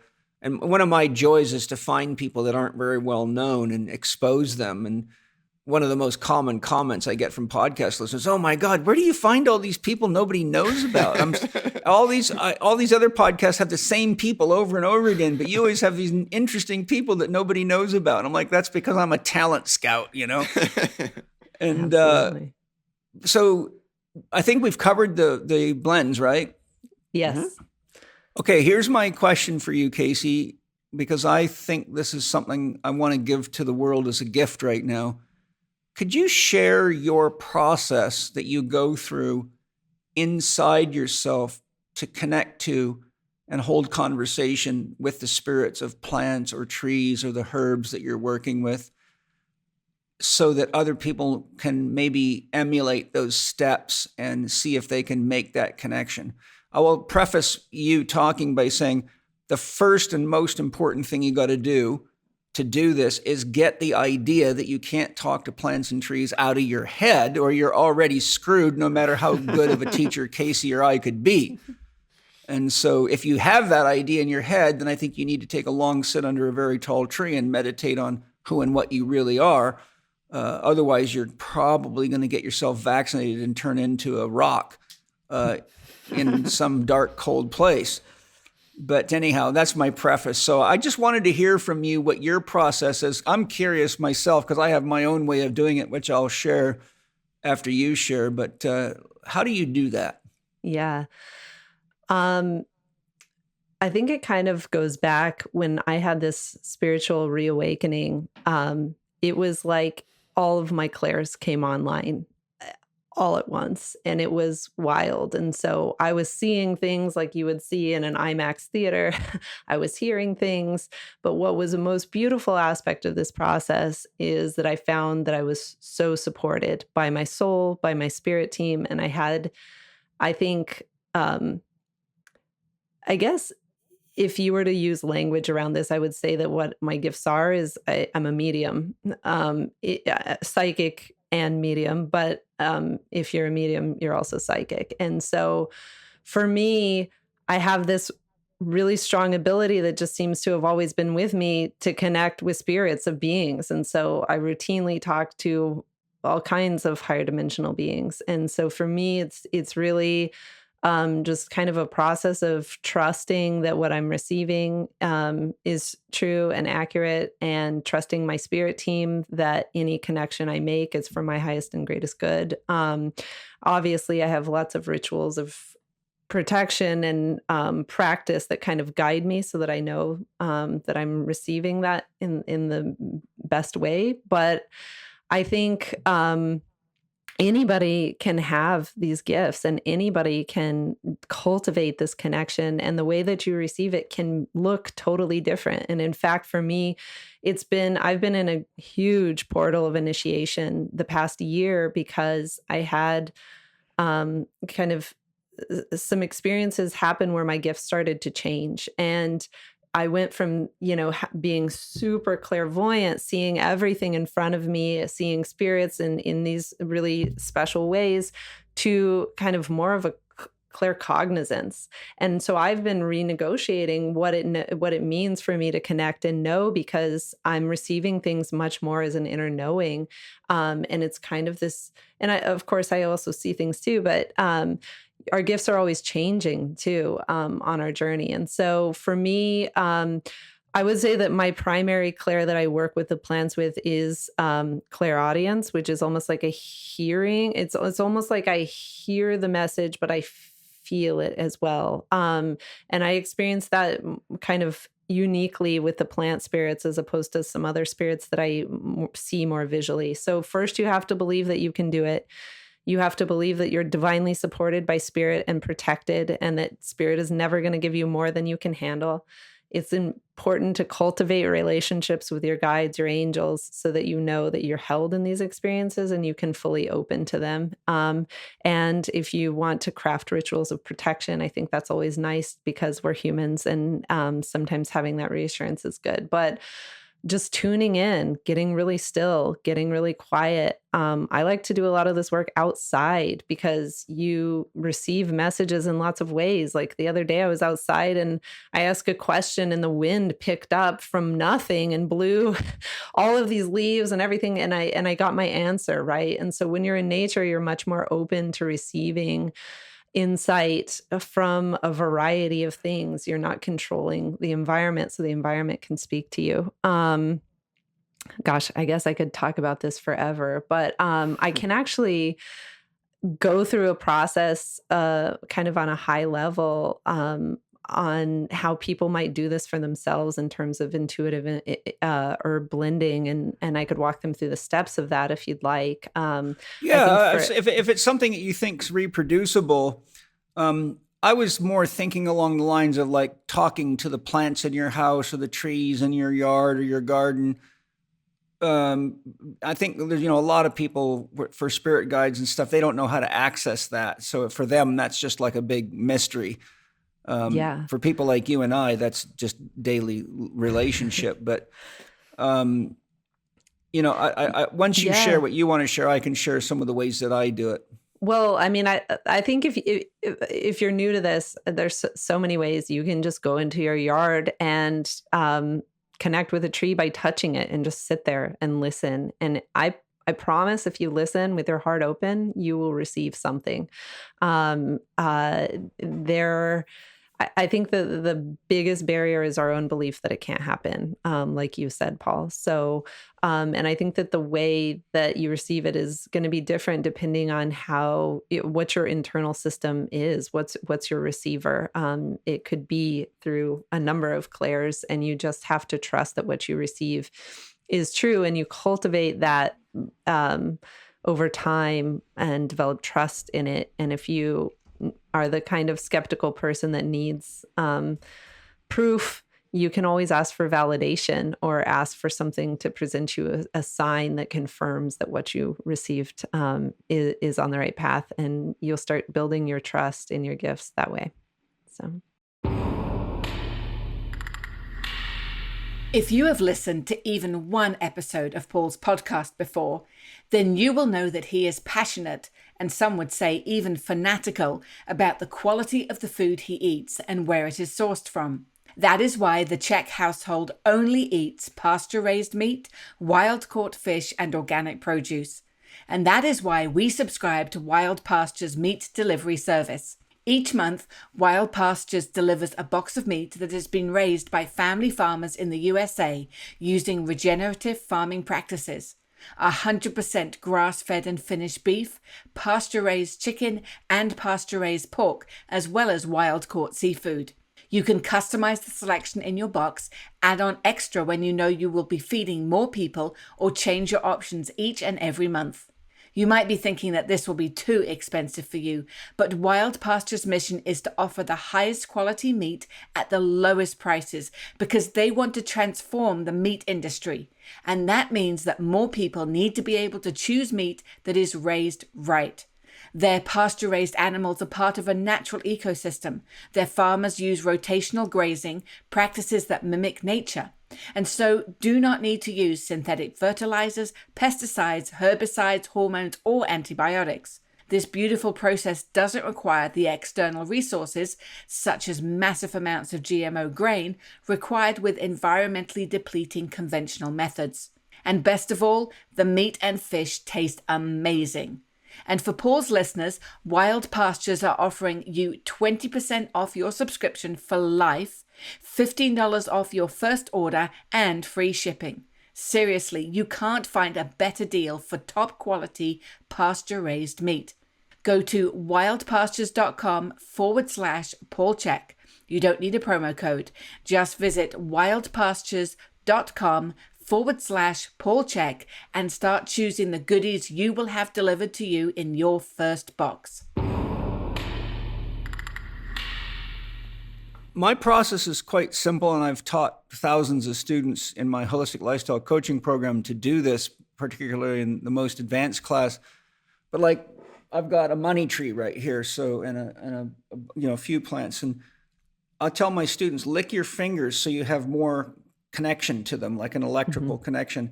Hold one leaf in each hand, empty yourself, open your heart, and just introduce yourself to that being and say, hello, this is Paul. I've just come to say hello and say how grateful I am for your presence. And I might say, do you have anything you'd like to share with me today? Or I might say, do you have any energetic benefits that might help me heal my body? And they'll often say yes. And I say, could you show me what happens when you send your energy into me? And they might go right to my liver or to my joints. And so I've learned how to heal with plants by just touching them or being with them and asking them for help and learning how they work inside of me. And I just empty myself. So my mind is just like a giant ear. Yeah. And the same way you hear your own thoughts, if you're thinking like, oh, I got to remember to do the laundry tonight. If you empty yourself after you ask a question, then the thoughts that come through your mind are actually the plant or the tree or the spirit speaking to you. And you'll know it's not you because one, you wouldn't even know how to conjure up the answer they give oftentimes, and the answers usually, when you test them, you realize, oh my God, this works. So like I didn't even know that before. But for the skeptics, I want to point out that what we call junk DNA is actually a historical record of our entire evolution through the kingdom of nature. And inside the human being, you have the DNA, which is a cosmic antenna to connect to any living thing on this planet. And your unconscious mind is one, the collective unconscious, which is right, the next layer below your personal unconscious is one with not only the planet, but it reaches out through the entire galaxy because you got the solar unconscious, you got the galactic unconscious and the universal unconscious. So we are actually an expression of everything out there. We're one with it. It's just the ego and people's indoctrination that separates them from the truth that all real shaman know intuitively and inherently. So we have the tools not only in us, but people often say, well, how can a plant speak English to you? I say, well, the plant doesn't speak English. It speaks its own language. It goes through the DNA in my body, and then my unconscious converts it into the language that I speak. Yeah. And we have this ability to translate everything because these are beings, our actual family. They're not foreigners, Absolutely. Yeah. And so those are just some of the things that I wanted to share because I really think at this time of the world, we've really got to get humans back in touch with nature before we completely destroy the environment with, all the crap. I mean, the day that I was watching somebody shared a video that informed everybody. They were talking to someone who's an expert in chemtrails, and they said they're now putting glyphosate in chemtrails. I'm like, what the fuck? That is like beyond stupid, Yeah. And then I saw a documentary showing that the government was now spraying glyphosate all over the national forests. And they're not only doing it here, they're doing it all over the world. I said, these assholes are trying to kill the entire planet. I wonder where they think they live. They're trying to kill your pineal gland first so that you lose that ability to connect in. It's one of the, Yeah, and the vaccines are designed to do that. I don't know if you guys ever listened to my episode 250, Lucifer, Christ, Aramon, but if you haven't, I recommend it. It's very deep and profound. Wow. That actually brings up, not the vaccine thing, but the connection to nature. There's one other thing that we do in the house and what people do in our community with the vaporizer that I think touches on this, which I think is really important, which is, so, when you use these plants like in the chamber, and then you have usually a place to put them. We have like a little thing we call it, it's like a little waste jar.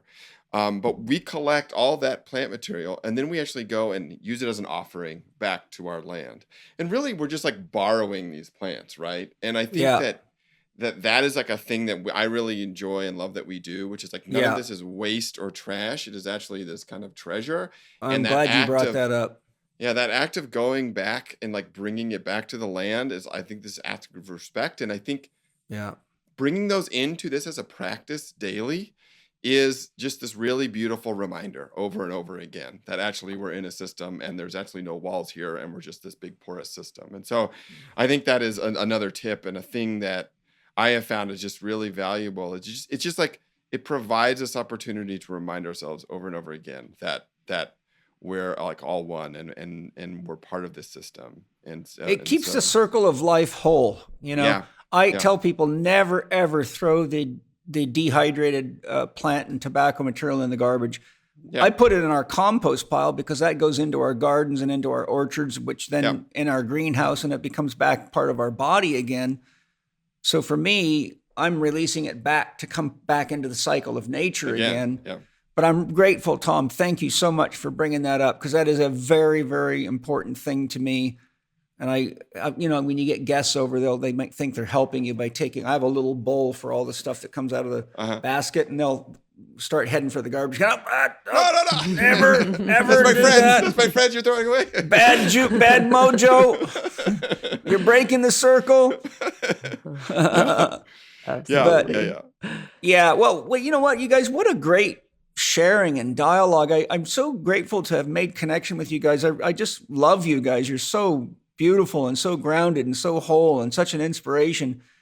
And I'm so grateful for your blends, and I can't wait for you to cook up some more blends that I can try. And I'm excited that, a lot of my friends, I've kind of been a little bit sneaky and I've concealed my love of your blends with a lot of people till the podcast comes out, because I wanted them to have the experience of you guys and learn about and hear the podcast, so then they really can kind of go from just another bag of blends to try to really knowing who's behind all this and the consciousness involved in it, and the kind of the alchemy of it all and the intention and what the blends do. And so I'm really excited for when this podcast comes out, because, my podcast is listened to. Last check we did in 171 countries, and I've been carrying vaporizers and turning people on to vaporizing all over the world since 2006. And I've got 63,000 students around the world, and a lot of them love vaporizing. So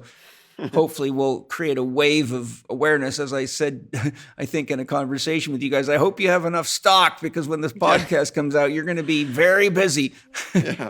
Well, actually, and Paul... It's interesting to consider that, because I personally I cleanse all of the herbs when they come in before I even work with them. So I'm getting any residue of energy off. And then I blend them myself by hand. And one thing I didn't mention is, there's like a lot of, you're working hands-on with the herbs.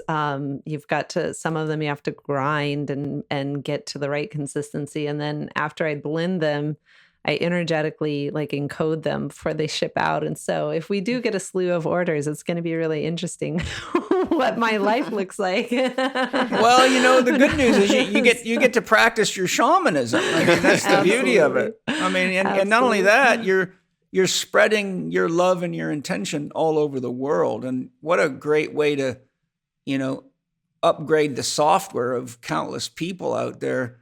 Yeah, I remember, it was a very visceral experience for me the first time I got your herbs in the mail and blew a bag. Because like I said, the stuff Cal had was very old, and, the leaves would just crack and fall apart. But it was still good enough that I went, wow, I got to check into this. This is really good. But when I got the fresh stuff, I'm like, this is a freaking league by itself, man. This is these are the best smoking herbs I've ever had. There's not even a competition. And so I'm just grateful and thank you. And it's just such a fun thing. I look forward to the time that either you guys can come out here and bring your kids, or I can meet you when Penny and I go to Austin for the next round of podcasts and hang out. And at least I know I can go somewhere with good herbs. And, absolutely. Maybe we can just close by letting people know again where to get the herbs and what the code is, and if there's any services either of you offer, from healing to counseling to design, you might as well offer those services, because you never know who's listening. Cool.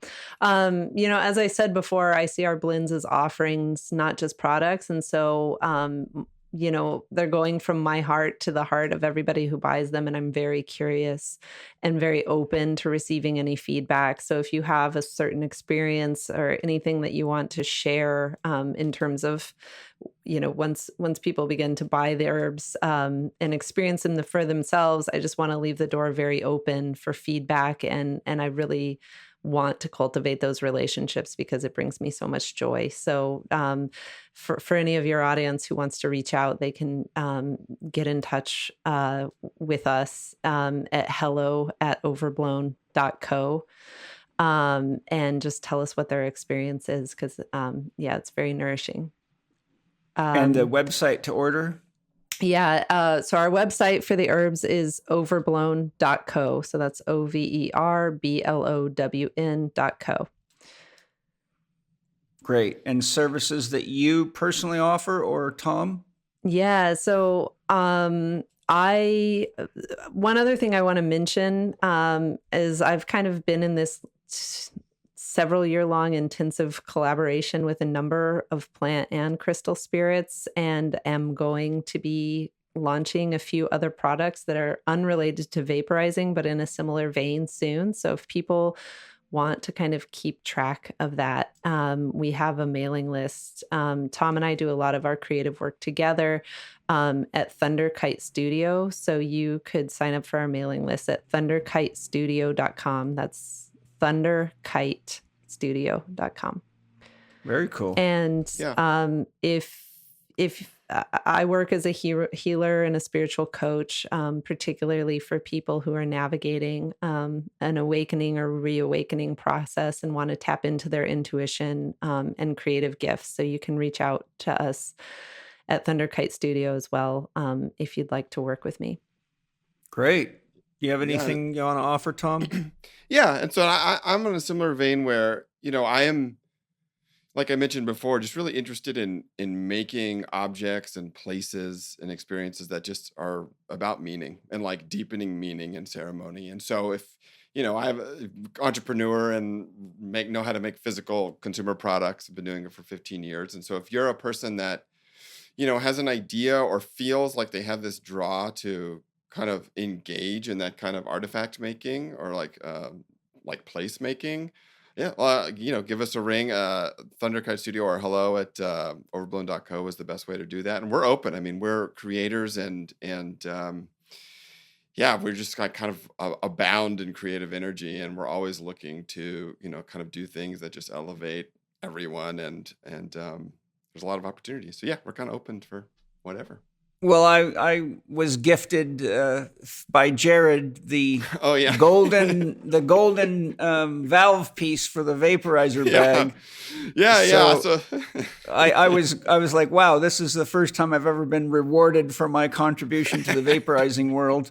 So I do think I will say that one goal for me, like what kind of started me down this path of like some kind of brand associated with vaporizing is I do think that the Volcano deserves much better accessories and tools. And so that is one thing that I'm interested in is really kind of elevating this tool, which I think is so meaningful, into this place where you can have accessories that support the process. So I'm also interested in that. And so any ideas around that, or I would love Paul to come and just like watch you make bags for an hour, because I would, it's my designer mind being like, oh, here's what we could do. So I think there's lots of opportunity there. And well, I've got a lot of ideas on the things you just talked about. So when we get together in person, we can have a powwow and nerd out. Next thing you know, we'll have another whole company, and I'll have less rest and hopefully more money. But great, and better, great. I love better bags, better bags, and just everything. Yeah. I love keeping the equipment run well, and it's just there's a methodology to it. And, I really believe the way you do anything is the way you do everything. So when people enter my office, which I tell them this is my mind in physical form. One of the things that's important to me, don't leave messes around here. Like, I don't like mess. I like order. Everything. If you take a drum back, put it where it goes, or there for a reason. So I have a mind like that. I'm an inventor. I have multiple patents as well. So I think you and I would have a lot to talk about. Tinker, yeah. I will say, I do want to say, a big, like, wholehearted thank you, Paul, I mean, I'm pretty sure that you are exactly the genesis of like this in particular in our life, but I also just the energy and I guess like sacredness that you bring is a real, I don't know, you just provide so much like leadership, I think, in this realm. And Thank so you. I just really appreciate that. I feel really happy that when I introduce someone to this thing, I can point to you as like, Yes. look, here's a guy that really knows everything about the body, and here's how you do it. And so I just really appreciate that you do it the way you do it, and you share.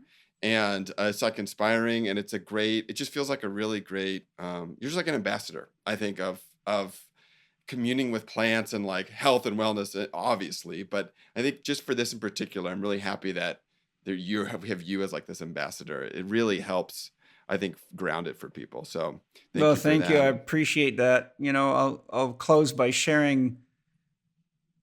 Some of my students have asked me, Paul, what is your personal myth? Because I teach mythology and how to write your myth and illustrate it. And I say, well, if you want the short version of my myth, it's the first principle of Sufism. And it is this: there is no God but God. I worship everything and everyone. And that's how I try to live my life, And so to me, life is sacred, nature's sacred, and we're sacred. And I feel very sad when I see how disconnected people are from each other and from the world, and how religions have railroaded people's minds into being afraid of God. And, I just find that the more love you put into everything, including your home and your workspace, the more it comes back to you and the more everything comes alive. And it's like God always reveals the truth of itself to you to the degree that you're ready to handle the truth. And I don't know, I've just had such a profound life of powerful unions with the universe and with God and with spirits of all kinds. And I can't not share these things with people, because it's just, it's really hard for me to watch the world fall deeper into materialism. It's dangerous and it's scary and it's sad. And it's like God's willing to try anything. And that's one of the dangers God does for itself, because God will allow itself to become some kind of a hybrid cyborg robot that loses its soul and gets lost for a billion years, because God's got all the time in there will ever be, and God's willing to try everything. So when you see God getting lost and trapped, it's like, oh my God, I got to rescue God from its own unconscious exploits so that it can wake up to better ideas. And I think that for many that's a very strange perspective on God, but it's the perspective of somebody who's spent their life really living the life of a mystic, Mm-hmm. So Absolutely. Sorry, it's making me want to cry, but thank you guys. It was a great conversation. I really have a lot of love and respect for both of you, and I'm very grateful that Jared connected me to you guys, and that Cal had the intuitive insight to have your herbs handy when I got there, because it's really been a great blessing in my life. And so I'll close by saying thank you to you guys, and thank you to the sponsors for all your amazing products and for the support you give organic farmers and biodynamic farmers and regenerative farmers and all of us. And I want to remind you guys, whatever you buy from the sponsor supports the podcast, supports your beautiful body, supports the earth, and supports these very beautiful ethical companies that are all owned by very intelligent, very loving people that are all my friends. And I'm grateful to be able to say that. And thank you to all of you. I hope you enjoyed the journey with us today.